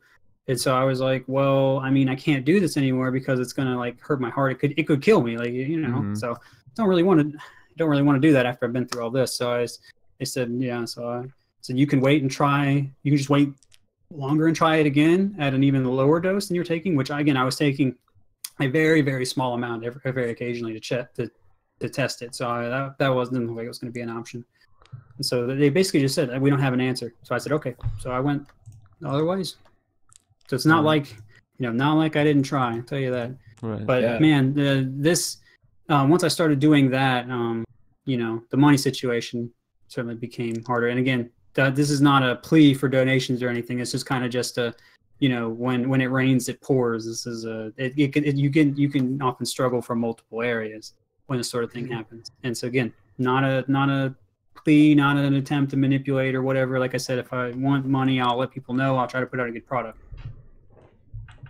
Sell out. Well said. Yeah, sell out, definitely. PPMD sell out in the chat. All right. So what you're saying is you want the money now, or do you want it? Well, no. Okay, what you do is you put it, you donate the bits to Simply, then he puts that forward into the Simp Mansion Playboy Bunny Invitational 2022. 2022. And then I come in after training. Yes. Because I've been training this whole time. This is Hall of Ruse. Yeah, because at that point you'll have a record probably. Yeah, Bruno, I say I have the tape. I'm Billy Mitchelling you guys right now. Okay. I'm coming in 2022. Billy Mitchelling. Right now. That's a verb now. I'm Mitchelling you guys. All right. And I'm collecting that sweet dough because that's gonna inflate and everything. So well, I thought I was getting the sweet. I thought I'm getting the bits. You are getting the bits, but you're putting that in the pot for the Mansion Bunny Invitational 2022 extravaganza. Well, not all in the pot. You know, put some in the pocket. But I take 1/10 of those bits. I'll take 1/10 because that's gonna, like I said, it's gonna inflate, man. You gotta play the long game, Simply. Am I just gonna sit here You're and trying to not get these collect bits anything? now. You gotta get these bits later, my guy. Twitch is blowing up. What about the New York me? Times said Twitch the other day, so I was like, yeah, it's coming. Oh, really? Yeah, I mean, there was like something about how we all like hot pockets or whatever, but I mean, they said it, so we'll take it. Wait, so I'm just gonna sit here and not receiving anything then? What's my take on this? I'm sorry. So you're gonna take my world record and the money? What the hell? Well, it's the Big Simp Invitational. You're gonna be an Odyssey runner by then, so you're gonna have even more money than either. Okay. Yeah. About that. We're not competing, you know. It's about that. You know, we collude. We run the tournaments that we want to get, so we stay out of each other's way, man. Yeah. Colluding's not illegal in speedrunning, only in Melee, right? I mean, is there a rule against it? Do you have the rules somewhere, Simply? I could find it. I just don't have it on me right now. You can edit the doc right now. It says no collusion. Love you too, Elliot. Thank you for the 1,000. You get some bits, Simply. She's got some bits. She's got some bits. All right. She's gonna have to slide those my way at some point. No, nope. You guys are being mean to me. It's all mine. Get him, cheese. That's fair enough. Bits. Honestly, but I mean, come on, you know, you're gonna slide a couple bits my way, right? Okay. Well, it's been fun.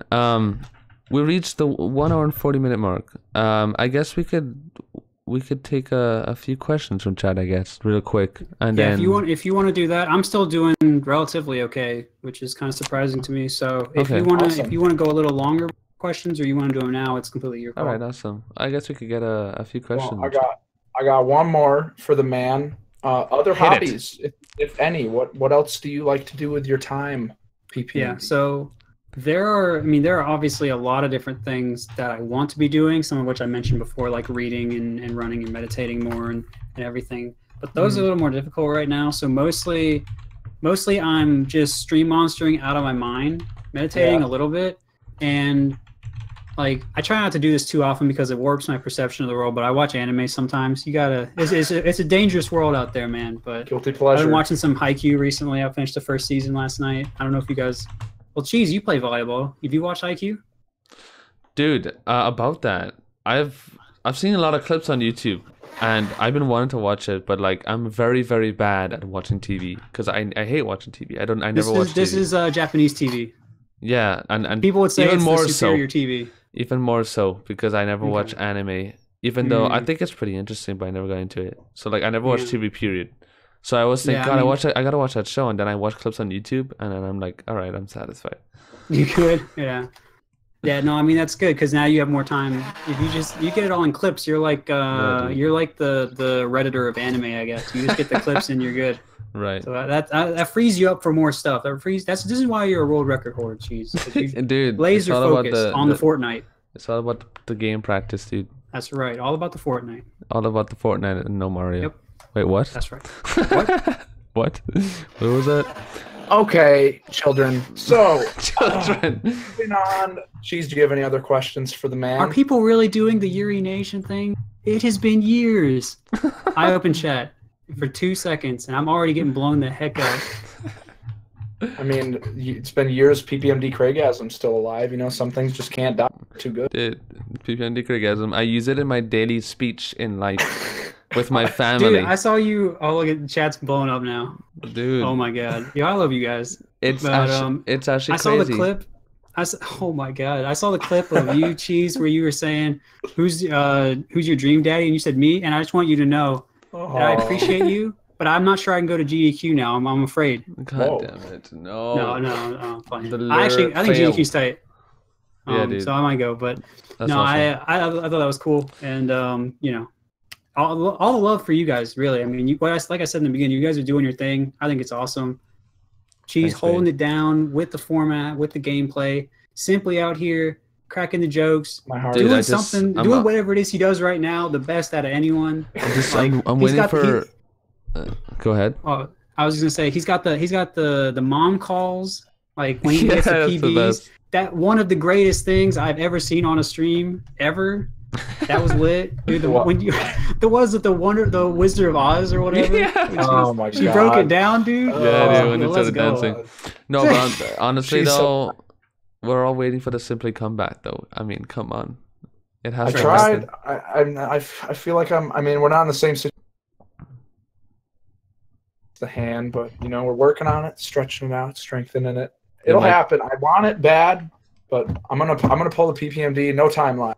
We're just No timeline. Right. Timelines. We leave timelines in 2017. Yeah, it honestly All the time. it really never works out. Like Simply said he's gonna come back a few times now, and then I was like, I'm gonna speedrun Odyssey in the New Year's, and then I couldn't, and then even now I don't have the equipment and stuff. So timelines are hard, dude.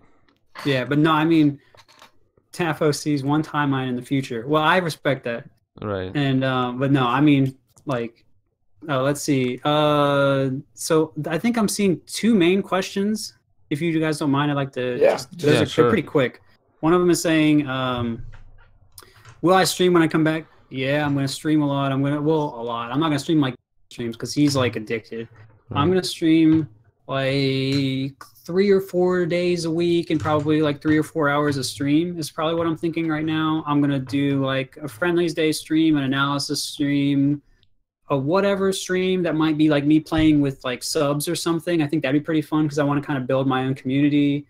And then there's gonna be, I don't know, like I might do a random day stream, which might be where some of the Mario 64 stuff would fall potentially, but I might just do something else. I don't know. There's more than Clint. God, you guys are ruthless.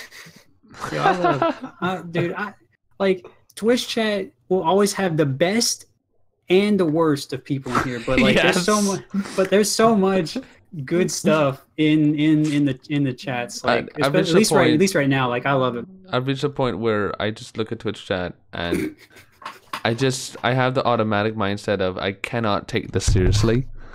But that's why I enjoy it way more now because I could just laugh and because your stream is like pretty big now. You stream to like 2,000 when you're resetting, so you get like 5,000 when you're on the run. Yeah, and 15,000 on the run. On the run of his multiple lifetimes. Dude, it was the run of Jesus's life. I can't. Oh my goodness! I will never forget that run, dude. Honestly, it was I don't know how that was possible. And actually, a lot of times I think about it, and I'm like, I think about it in like I'm really sad but really happy too. I still was able to put out a world record, but like. That run is so good, dude. And I keep thinking that was the run. If I was to just get that time, I was watching that too. That was sick. Kind of happy too though because I dropped now you can bop it. It was like 1 frame per second for like the last 10 minutes, so it'd been kind of crappy. Yeah, true. If the run of my life had that kind of frame drop, but things happen for a reason, dude. Yeah, I believe it. Okay, so there are two more things that I got to address now. Mm-hmm. One is I got to address this. Taffakins, will you stop with the awful memes? There's no PPMD anal. I'm not calling it that. What? Mango calls it analysis. He calls it anal because he's a freaking. Well, I'm not. Whatever. But like, it's Mango. It's Mango. I'm not doing. No one. I'm not calling it that. All right. It's highbrow. We're gonna do anal. We're calling it analysis. All right. So it's very, very highbrow stuff here. But I just like, okay, so as a side note, we were talking about the chat before. I like saying pretty much anything and getting a response at everyone, and the chat goes super fast. Yeah. Like people, like, for me, if I can do that, that's all the power I ever need in life, because it's just so funny to me. I could be like 80 years old, and if like there's still, if I can Craigasm and people can do that, then like I'll die laughing. That'll be one of the last things that happens to me. Not a bad way to go. Like I said, it's reached that point to me with Twitch chat. I just look at it, and the less serious you take Twitch chat, the funnier and more you enjoy it. Yeah, it really is a lot of fun, but you got to step ahead of the game, because, like I said, it gets pent up. You got to release, ideally a positive release, man. You got to be safe. Look, they're already Craigasming, but yeah. So the other thing people were asking, and I'll let you guys ask what you want after this, but these are just like the things that I was seeing a lot. Yeah. Everyone's asking what I think is Zane, and I think this is actually a really good question. So Zane, I mean, I don't know how much you guys follow. Do I need to like introduce Zane, or do you guys watch? Yeah, I'm kind of lost. That's fine. So Zane is he's a player from Virginia, and he's a Marth player, and he's recently just, you know, exploded up really well. He's getting really good results, especially at Summit 6 recently, and got to win his finals. That's right. And he's doing really well for himself. And a lot of people are, you know, asking me, what do I think of his play, and, you know, where do I think he'll end up? And what I really like about Zane, aside from hearing about how he is taking so much, like, people that improve really well at anything, they're really good at taking advice and translating it into results, because they just care so much. So they'll pull from so many different sources. And you can clearly, when you hear about anyone, like one of his training partners, Rishi, talk about him, they'll say, you know, I'll find something that I can do better, and I'll tell him about it or something, and he'll just, within a week or two, he'll have mastered that or be doing it better, or he'll brought it to its own level or something. And he's always bringing that stuff in. So when you're always raising your game like that, that's what you need, and that's what you can do to catch up to top players. So people think you can't do it, but I mean, he's clearly doing it. So I think that he's got the perfect mindset to get to the top. If you know, a lot of people get satisfied, and that's what stops them. It doesn't seem like that's happening to him right now, which is an awesome sign. I do think he's still very rough around the edges. He could still use a lot more refinement. There's certainly some game knowledge that I certainly disagree with, but he's bringing in a different side of Marth. He's bringing in a lot more zoning, whereas I was bringing in more movement. And I think that, and I've always wanted to kind of bring zoning back in and combine them to kind of switch between the two styles to do like an ultimate Marth type thing. And so Zane is pushing, like, I guess, the meter more back towards zoning, and I think it's working really well for him. And I kind of wanted to just see what else he'll do, and he, you know, more tech and everything, he's innovating as well. But you know, I like the direction he's taking things, and I just hope he doesn't get complacent, because that's what'll kill him more than, you know, any opinion or any type of gameplay related thing. So, you know, I have a lot of respect for what he's doing, and I think he's continuing to change the game, and I'm excited to see him play more. Right. Sweet. When you mentioned that Zane's one of those kind of people that could take information, take advice, and like use it as to his advantage. I don't know if other people experience this, but I feel like for me, when I always got advice from some other people told me, hey, you should watch this guy, you know, you would learn a lot from checking this out, and I would do that. But I don't know, for me there was always like, there was a lot of like negative energy or negative response that I got from learning something from somebody else at first. When you say negative response, what do you mean? Response probably is not the right word, but like I feel negative at first about learning something from someone else, thinking like, you know, I don't know about this, I can't do it, and I don't understand it properly, and you know, there's a lot of like frustration at first. But then once and did you ever have a situation where you would do that and you would ask for clarification and they'd be able to do it, or did you just kind of say, oh well, this doesn't seem worth it to me? I think one of my downfalls is that I don't ask enough for clarification or anything in general. So I mean, that's hard, because you know that that can be a lot to overcome. Sometimes Right. people, like, I mean, I've had certainly plenty of times with various things like that, especially emotional things where, like, I screwed up or I approached someone the wrong way, and I need to ask, what did you think I meant? What did how should I approach talking to you or something like that? Just to give like a kind of different example. But in certainly in Melee too, like sometimes there are people that either I'm like worried about what they're going to think of me, or they're going to think I'm weaker for asking a question. But yeah, I totally get that, and it can be a really hard thing to overcome. But I think maybe a good way to consider it is if you look at it more as, I really want to learn, and I think that these people are going to respect my desire to learn if I show that to them when I approach them. That can overshadow anything that you think about whether they might think less of you, or whatever that root thought might be that's making you feel negative. Because obviously I don't know the root thought right now, but that's one possibility. Right. But like, yeah, that's like a negative initiation process, and then there's a lot of frustration. But once I overcome that and I understand the trick or whatever it is I'm doing or learning, and then it kind of immediately comes positive right after that. Okay. It's like a big jump, and then it's very advantageous for me, and then I just like improve really fast again, I guess, after that. Yeah, so I mean, it sounds like that you benefit a lot from asking advice or getting advice from other people, but it's just hard to make that initial jump. There's a lot of sporadic emotions that go on at first, and I don't know how to control it. I get frustrated and stuff, and then once I get over that, it's like fast-paced progress, I guess. Very positive. Yeah, and I think, something, the next time you're in that situation, if you remember this conversation, or you remember yourself saying, yeah, this worked out well for me, and I was glad I did it because I got better and I learned from it, that can be really helpful for you. And also just kind of doing more meditation and thinking about that sort of thing can really help you keep that idea in mind and help you catch yourself more. And it really is, I mean, once you get into the habit of it, and you feel pulled towards it, instead of like, you're like pushing and it's like effort, and it's like, oh, I got to get through the negativity every time. Once you realize that it's just worth it, and people aren't, going to judge you, or that you're going to think that, you're groveling before them, or whatever it is that could be the issue there. You start saying, you almost, it's like kind of, it's weird because you just flip a switch and you say, oh, well, now why was I ever like that in the first place? But of course, when you're in it, you're like, this is just, how am I going to get past that? So I guess what I kind of want to end up by saying here is you're closer to accepting help than you think, but you're also farther. So if you can put in the work to just make a slight mental adjustment, that can be really helpful, even though it is difficult. And I definitely acknowledge it's difficult. Right. I think meditation is probably one of the best things I could try for that.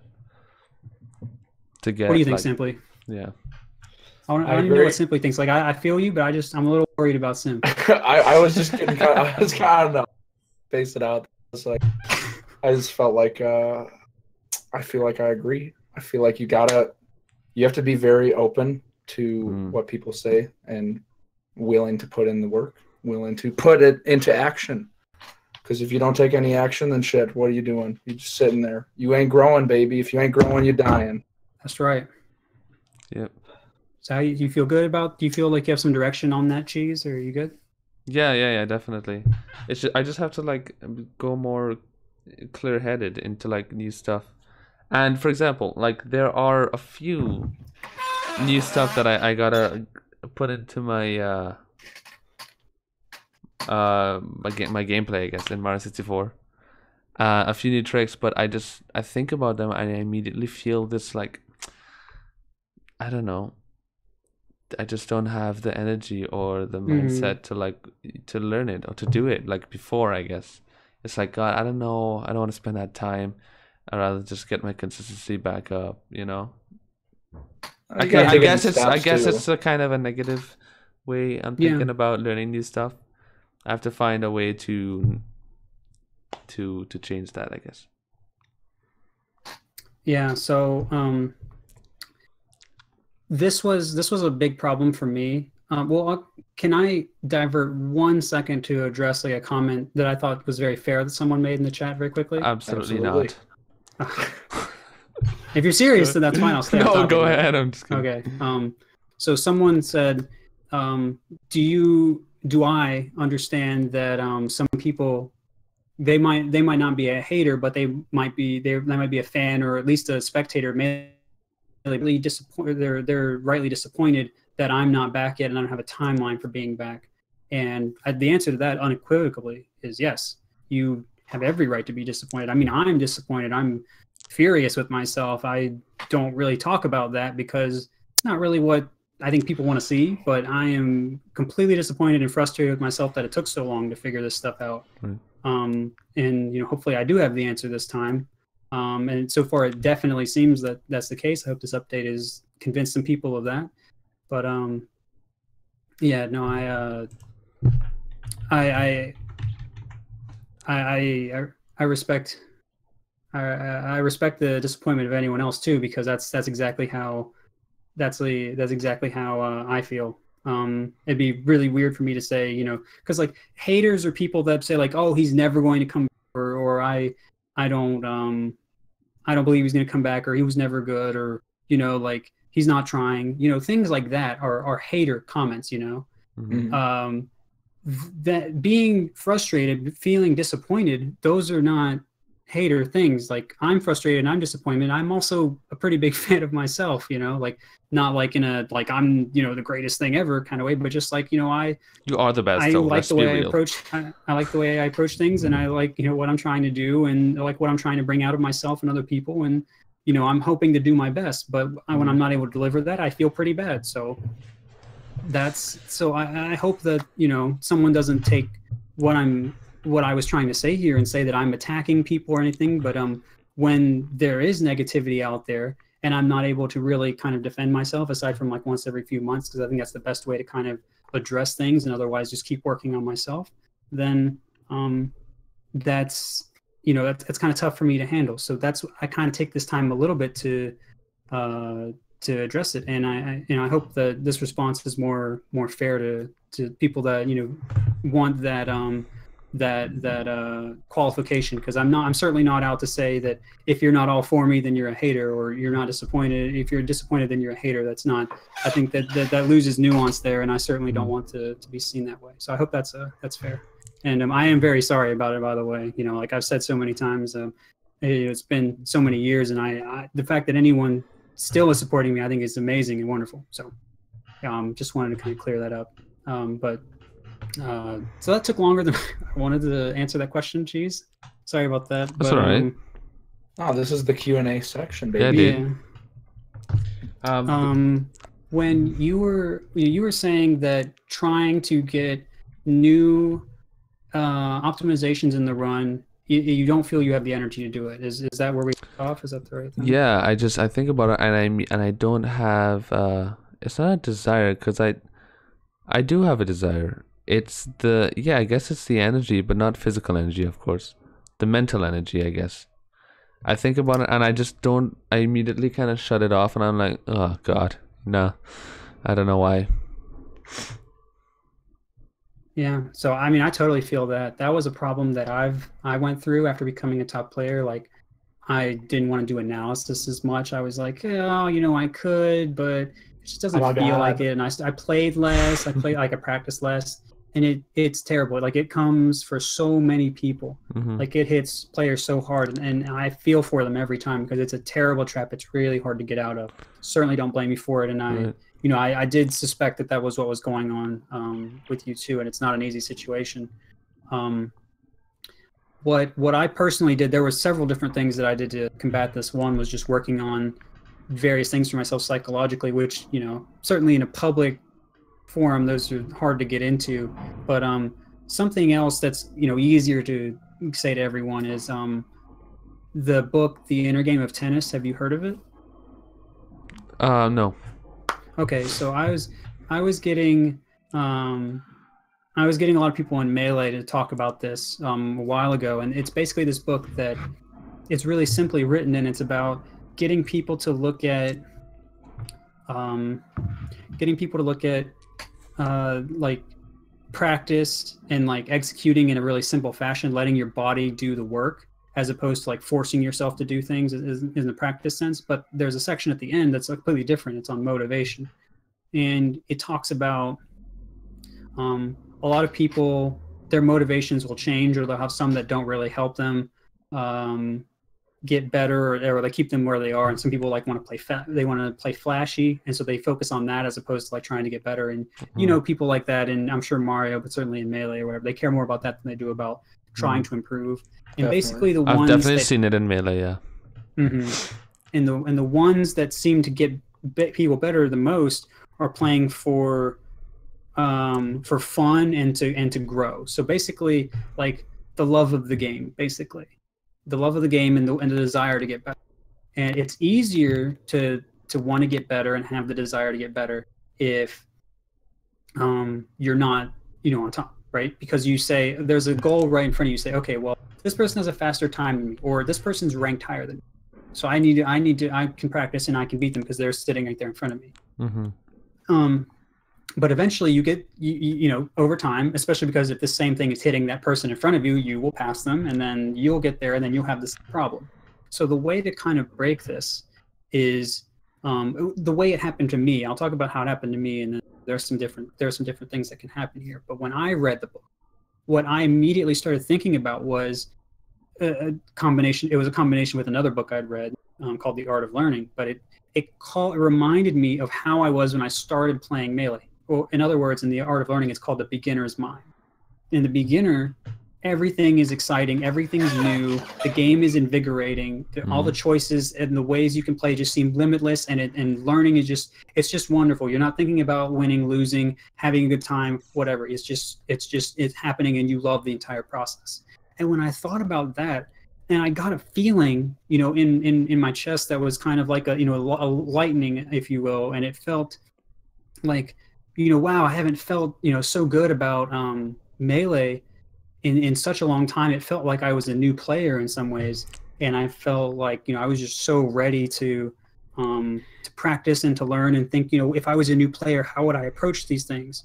And if I'm a new player, you know, why am I so worried about the results and the rank and everything? You know, if I'm a new player, why does the difficulty, the time matter? Like I should want to learn these sorts of things. I should want to grow. Like this game is fun because it's fun, because I loved playing it when I was younger. I loved being fast. I love trying to do all this stuff. And, you know, while I certainly can't say, you know, how you exactly thought when you were a beginner in Mario, I can imagine that there was that same type of flexibility, that same love for the game that was there. And if you could tap into that, you know, that's certainly going to be a great start, if not, you know, a solution for what's going on right now. But it is hard. That's exactly how I felt when I started. And yeah, it's exactly like you said. I always try to think, how can I get that feeling again? How can I get that beginner's learning mindset again? Because that's what I want. That's what I crave. But I think it's extremely difficult. But I also don't rely on that only, of course, because that's not going to get me anywhere. I can't just rely on, you know, whatever. I'm not going to play until I, you know, somehow get that feeling again of that, oh my God, Mario 64, like that, like how I felt when I first started. No, you have to find motivation. You don't wait for it to come to you. You have to make it happen. Yeah, and someone mentioned earlier, lack of motivation. You know, it's one of the things why I don't want to like learn a new trick. This mindset leads to lack of motivation. Right, but it's the type of motivation. What kind of motivation are you talking about? You know, there's motivation to just strictly get a PB. There's motivation just to learn a specific trick. There's motivation for all sorts of stuff. But I just have I'm to not figure smelling out what you said. I saw something in the chat. What's that? I was just saying I was listening, but if I make a weird facial expression, it's just because I see something in the chat. Okay, no problem. But yeah, that's basically it. Yeah. And it can be a very personal topic, it can be a very personal discussion, but I would say when you have a thought, so let's say you have a thought about a new optimization, you're like, oh, I just don't feel like it. Something that immediately can begin to help you challenge it is to say, what would beginner Cheese or beginner Alan think about this optimization? Would he want to do it? Would he think it would be fun to learn it, to grind it? Would he like seeing his sum of best go down? You know, things like that. You can think about, you know, how that feels, and you can start saying, and then you can start asking yourself, well, what would he say exactly? And he would say, yeah, I'd love to do that. Versus where you say now, oh, well, it feels like work. And you begin replacing the thoughts. You begin kind of training yourself to think that other way. And that was really helpful for me too. Dude, I think so maybe that can be a practice you can try. I think that could probably be one of the big issues, I guess, is that I had that mindset of it's, it's work. I guess I kind of have like a mindset where it's like work for me, I guess, I think about it and like, feels like a job, I guess, Mm-hmm. Instead of the when I started in the beginning, it was a completely new thing. Right. Yeah. And to kind of give one more final thing for you to think about, what a lot of research, there's been really good research on what's called the growth mindset, which is kind of related to what we've been talking about. But when you're thinking of a problem and you're thinking about,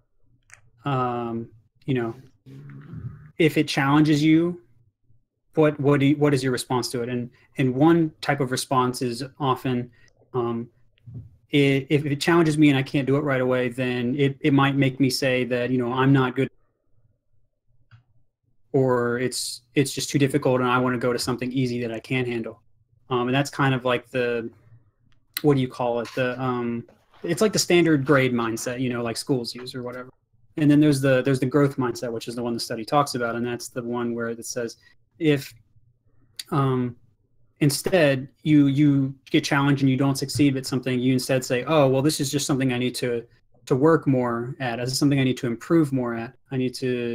And I can overcome this. I just need to work. And if you approach a problem that way, then even people that might not score as well initially on whatever test that people were using, it very quickly becomes the case that you will keep improving and you don't get frustrated with these sorts of things. So if you're interested, you can look up stuff about the growth mindset, and that's pretty much what it entails. And it's been pretty helpful. Maybe you'd find that useful too when you're thinking about optimizations. That sounds like a very positive kind of mindset, and yeah, definitely want to look into that, because it makes a lot of sense what you said. And I don't think I had I guess the opposite, where, like you said, what was the first one called? The standard grade kind of mindset? Just look up the growth mindset, Carol Dweck. Okay. That'll have everything. Keep that on the list. Yeah, because I guess I had like I'm that kind of person, I guess, where if I see something and I think it's too difficult, I'll be like, nah, or I'll get frustrated and be like, no, I'll try something else, instead of having like a more kind of laid out kind of long term, I guess, mindset, where okay, it's difficult, but I could work myself around it. Try single thing possible, and then eventually reach there. I think that's a much more productive mindset. Absolutely, man. So I hope the work goes well on it. Now that you have you have the contact information for me. If you want to hit me up about it, I'm certainly down to talk to you. Because awesome. I've lurked in your stream so much. I feel like I should give back a little bit, right? Can't be bumming off you forever, man. I gotta get back a little. What are your insights? Simply give us some juice, dude. I've ran into the same thing, and I just find that it's a super hard thing to do at first. Like, it feels like such a chore to learn stuff, but like when you really think about it, that's how you got good in the first place, was learning stuff. And if you want to get better, you have to learn stuff. And when you actually start putting in the work, it feels good, because you feel like you're moving, because the worst feeling is when you're stuck and you're like, how do I get anywhere? So I feel like you should always be practicing something. Yeah, like, that's always been my philosophy with speedrunning. Like you said, simply return to what works. You did what worked already. You already know what you did. Just do that again. Return to that. And it sounds simple, but it is a hard process. But when you really realize it, when you go from beginner to pro and back to beginner, that process is enormously rewarding, and it's incredibly powerful. Yeah, I think that's probably one of the things that is holding me back, maybe, because I don't think I ever got to the point where I got stuck. Since when I started playing Mario, I never really got stuck, because it was a very fast progression. And now maybe since I've reached the point where everything's very optimized and stuff, and I do kind of feel like I'm stuck. I don't really know how to deal with it, I guess. And that might be where my problem is that I don't know how to deal with being stuck. Right. So now it's like, okay, I need information. I need to look for ways to get out of this. Right. You want to challenge those thoughts. You want to have some good habits like the meditation video I linked. And I think if you start doing that, you'll see some progress. But there's nothing. I mean, there are ways you can kind of get this to work out in a conversation, but really this stuff is just going to be if you commit to it, you try and figure it out. You follow. You'll figure it out. You'll get back to where you need to be. But it's work, but it's really rewarding. Awesome. Definitely check out that stuff. Cool. I forgot the last question that chat was asking me a lot, so I don't remember. But I think there was a lot of people asking me if I was going to stream when I got better, and the answer to that is yes. I'm going to stream a lot. It'll be like 3 or 4 days a week, 3 or 4 hours of stream. It'll vary some because tournaments, and maybe I want to take a day off to run more or something. I don't know. But yeah. You're getting some. I don't. A lot of people saying Summit, Falco at Summit. Yeah, I was about to read that out. Actually, I have it here in the Discord. It asks, Stats Guy. He asks, can you ask PP, what do you thought of Falco and Marth play at Summit 6, specifically Mango's Falco beating HBoss/Armada and Zane's Marth run? Mango's. I think Mango got in a good position where I think he was playing hotter than HBox and Armada were. So I'd say that first of all, because there's still some things about where Mango plays that I don't agree with. But having said that, he was really good at getting kills. Like he was good at getting double jump back airs that would be hitting HBox and Armada as they try to drift away. He often achieved this with wave dashes to make his jumps go farther, which is something that I kind of messed with, but not to the extent he did. So it was good. I like that a lot. I also thought his up smashes were good. Crouch cancel up smashes were good. Something I thought about using, but not nearly to the extent he did. So I really liked that. Those are really my main thoughts about it. I still don't like the way he lasers. So I think that's going to always hold him back and make him kind of variable in the matchups. As for Zane, I think safe. Go ahead. I'm just thinking about that. It's not safe. Oh, that's not safe. Thing. Yeah, no, that's not safe. Yeah, no, I mean, there's still a lot of that too. Zane, it's pretty much what I was saying already. He leveled up a lot from Summit. He was hungrier than a lot of the people there. He took a lot of what they were throwing at him and was using it. It was good stuff. I mean, you know, I think he also was he wanted a lot more wins than sometimes his opponents did, or sometimes they were stressed kind of from some of the stuff, or I believe from some of the stuff that we were talking about earlier. But regardless, it's very impressive, and I hope he continues to edge cancel on people because it's ridiculous and maybe shouldn't work, but I love it. Oh yeah, UCF obviously causes phantoms. Next question. What Chet Magangalo asks, what is PP doing specifically diet-wise? It's true. Diet-wise, there are a couple different forms of what I'm doing that I've been playing with. I mean, but there's obvious stuff, right? Don't do ultra-processed food. Don't do fast food. Don't do a bunch of pizza. You know, eat more green stuff. Right. Eat more green stuff. You know, if you're gonna eat meat, get it from a cleaner source if you can. What is your opinion on meat? I mean, I'm not gonna get into my full opinion because that stuff. All right, guys. Like, there's a certain kind of bagel, I'll admit, but like, let's not give everyone the wrong idea. If you don't know, I had a meme where I was talking about how great bagels were because this is before I changed my diet. I was on the way to a tournament, and Prague did an interview with me, and then he left the camera rolling while he let me meme about bagels for 1 minute and 30 seconds, and now I just live with the chat blowing up about bagels. People hand me bagels at tournaments. I don't. Oh my God. No, I remember the bagel thing actually. It rings a bell. No, it's really funny, but it's just like I didn't expect that to happen, but right. It is really funny. I'm like, it's actually funnier now that I think that I can't eat bagels. It's actually way funnier because now they're like, yeah, let's give you bagels, and I'm like, oh God, I'm gonna die. So like now it's actually really funny, but it's like I don't want them to stop because I really like memes. So it's tough. But so you asked about meat, and like it can be good. I would say some people, there's like people that do like carnivore diets or whatever, and I've heard that be successful. But aside from that, which is kind of strange to me, as far as I know about it, I wouldn't overdo it. I think it can be good, not perhaps not as good as going without, but I'm also a little wary of traditional keto diets that you know, go a little heavier on the meat too, but just because they're cutting out grains, that isn't necessarily the answer either. I think there's like a hybrid approach between the two that tends to be pretty good. But my full opinion on it is kind of weird. So I would just say if you're getting more like organic or pastured or grass-fed meats, you're probably in better shape. And that's, you know, I'd say make sure you're eating a lot of greens with it. It's probably the, you know, better advice I could give anyway. Right.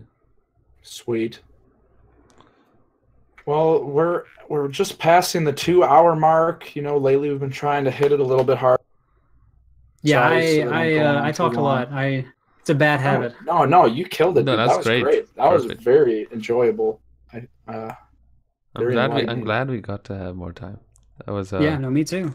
Perfect. Do you have any questions that you want to ask, Cheese, from the? Just taking a quick look here to see if anything's interesting.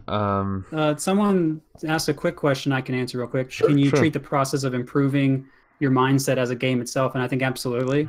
I think, you know, to master something is to challenge yourself through it. So the way Bruce Lee talked about it, he would say, you know, punches and kicks are tools to defeat the ego in a way.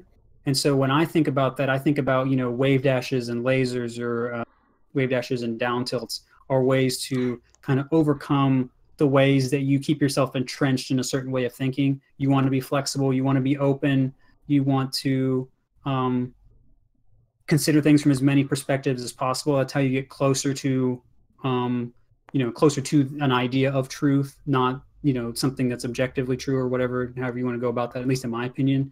You go about it by, again, challenging yourself in these different disciplines. But if you, let's say you just step outside of all that and think of it to yourself, I still think it can be like a game. You can still see yourself progressing as you pull in more ideas, more philosophies from different, as many disciplines as you can. And you really see yourself becoming more receptive. And there's always another layer. So in a game sense, it's like always leveling up. It's always seeing yourself become more powerful, get more tools, or however you want to say it. So I think it's wonderful. Wow, that is some deep thoughts, man. I mean, I thought for like high level speedrunners had some crazy mindset when it comes to gaming, but damn. I mean, I'm kind of insane. I spend a lot of time thinking about this sort of stuff. It's amazing, like the minds, you know, the kind of mind that you have, so deep into the just everything.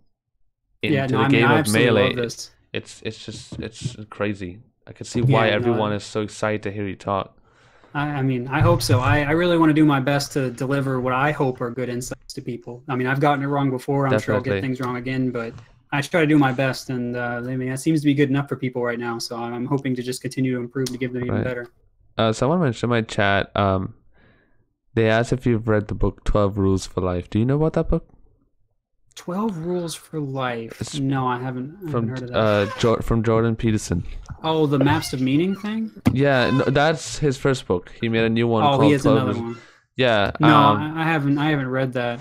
There are various things that seem to overlap a lot. Right.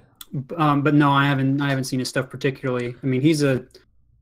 I mean, bringing that guy up is a hot button issue in itself anyway. But no, I don't really care about his other stuff. I just think he's a great philosopher, because I learn a lot from hearing him talk about just motivation and stuff like that. I try to listen to that kind of stuff to help me in my gaming. But I actually bought the book. I have the book 12 Rules for Life. It's like the only book I've ever bought, because I unfortunately don't read. Like I never read. I love the idea of reading, but I try to read, and it's just. I mean, it's hard to focus. It's hard. Like my mom has the same thing. I guess I get it from her. You know, I try to read, and I read like 2 pages, and I can't I have to get up. I have to do something else. I will read that book one day though. But no, I think he's great. And the things you talk about remind me a lot of what Jordan Peterson says. Yeah, just about motivation. There's lots of overlapping stuff in all kinds of areas. So I mean, Right. if you can get something that helps you out of it, that's wonderful. Mm-hmm. Fantastic. Well, it has been an absolute pleasure, PPMD, talking with you, hearing what's going on. And I hope that everything continues to go well. You continue to go up, and that maybe someday we can see the man once again at full glory. Oh, I think so. I am very confident about that. But, Awesome. when it's time, it's time. Let's see. Is there anything else last second? Have I read Daigo's Will? No, because I think it's not in English still. But, Daigo's sick. Just because, it's Daigo. If it's in English now, I'd probably read it at some point just because it's everyone loves Daigo and I can at least use it to connect with other fighting game players. But no, I haven't read it. I didn't know he wrote a book. Wait, Daigo wrote a book? Yeah, the will to keep winning. Wow. Oh, that's awesome. Stats guy asked a great question. Would you dash dance around H-Boss like he's a broken clock when you're back? Yes. I am so excited to play H-Box. I think it's going to be a lot of fun. And a lot of people don't say that, but I am very excited to play H-Box because I am not convinced of this Puff top tier broken thing. I'm not convinced. I'm not even 2% convinced. I'm going to get him. He's great. He's a really good player and he's been putting in a lot of work. So I'm not sleeping on him, but I'm ready to get him. I'm very much looking forward to that. Save Melee memes coming out. Yeah, I mean Melee's not dead just because he's winning, but it'll be a lot of fun to play him. Right. I mean, dude, after watching Mewtwo King win Summit 6, I was like, well, I guess Melee's safe now, dude. I was like, right, that's how it works, right? It depends on who wins. As long as H-Box won last weekend, Melee's dead. If anyone wins, Melee's saved. If Armada H-Box finals, Melee's dead. Right, that one too. Then it doesn't matter, right? Right. And so, last thing, and then someone asked about Mewtwo King's book, and I don't know. Who knows? I've been on the receiving end of a lot of long messages, and so maybe if he doesn't talk about Marth Peach, it'll be okay. But I don't know. I've never seen him write about a lot of different things. Yeah, but Mewtwo King's book is manga-s indeed. I have no clue about that one. Yeah, it could be anything. There's a lot of possibilities for how that could go. So for me to say, whether it'll be I think it'll be the best thing ever for Melee, or it'll be, a train wreck. Who knows? I don't know. That's good luck. I hope it goes well. Of course, it's only good for him in Melee if it succeeds. So I hope he succeeds. But who knows? I don't know. Awesome, dude. All right. Well, anything else you want to say? Any other questions? I mean, I need to stop reading these extra questions and taking you guys' time because I know you have a. But thank you all for watching. And thank you, Cheese and Simply, for having me on. The Dad Extravaganza was everything I hoped for and more. The Dad Extravaganza. Wow. That's a good name. That's dude. right. Gotta think about that. Yeah, no, it was good. I look forward to lurking in you guys' streams and you guys not knowing it. It'll be fun. Yeah. Sometimes I wish you would say something, but he never pops out. I might. I actually told. So I'm calling myself out on that one. But nice. Yeah. I'll. Now that I've been on here, it's a lot harder to say that it's awkward because this is way more personal. But right. Thank you, Chad, for being here. There were times where I was kind of rambling, and you stuck with me. You're all beautiful. Thank you so much for being here. I do appreciate you guys for being here. The fans, whether you're fully supporting or just partly or whatever, loving, even if you're just here because you love Melee or whatever. Hopefully I could give you guys at least a little something today. Thank you guys so much for watching. You are all beautiful. God dang it, people are still spamming urination. Dude. But thank you all for being here, and I really do love you guys. The chat was wonderful the whole time I was reading it. Thank you guys so much. Thank you for the hearts. You're all beautiful. Thanks, Chad. Thanks for the memes as usual. It's great to see you all. Hopefully it won't be so long next time, but we'll see. I feel good. Just clear up. YouTube, iTunes, all that jazz. Yep, this will be up on podcast app on iPhone, the Play Music app, I believe, on Android, and Google Play up on Music. YouTube. So definitely worth watching. A lot of golden nuggets. Right. Good stuff. Good stuff. We'll we had some call outs too. We had a lot of call outs. So if you like call outs too, you like love and you like call outs, this is the place for you. This datathon. Datathon, dude. I like the name, the Two Dads Extravaganza, dude. It's on my mind. Datathon 2018. Let's go. I'm gonna have to organize that, whatever that might be. It's whatever it might be. Just keep it on. Just note it. Yeah, so it would upload it to YouTube on my channel, Cheese05 Speedrunning. And of course I'll be had it on my Twitch account as well. And yeah. I hope you guys enjoyed, and yeah, we will keep you updated on the new guest for the next 2 weeks coming. Awesome. Thank you so much, Mr. Nanny. It was great to be here. Thank you for having me. Appreciate it so much. And this has been amazing. Yeah, dude. I've been looking forward to this for a long time. I'm sure you guys have too. And there you go. The Two Dads Podcast signing off. Love you guys. Thanks for watching, everybody. Bye. See ya later.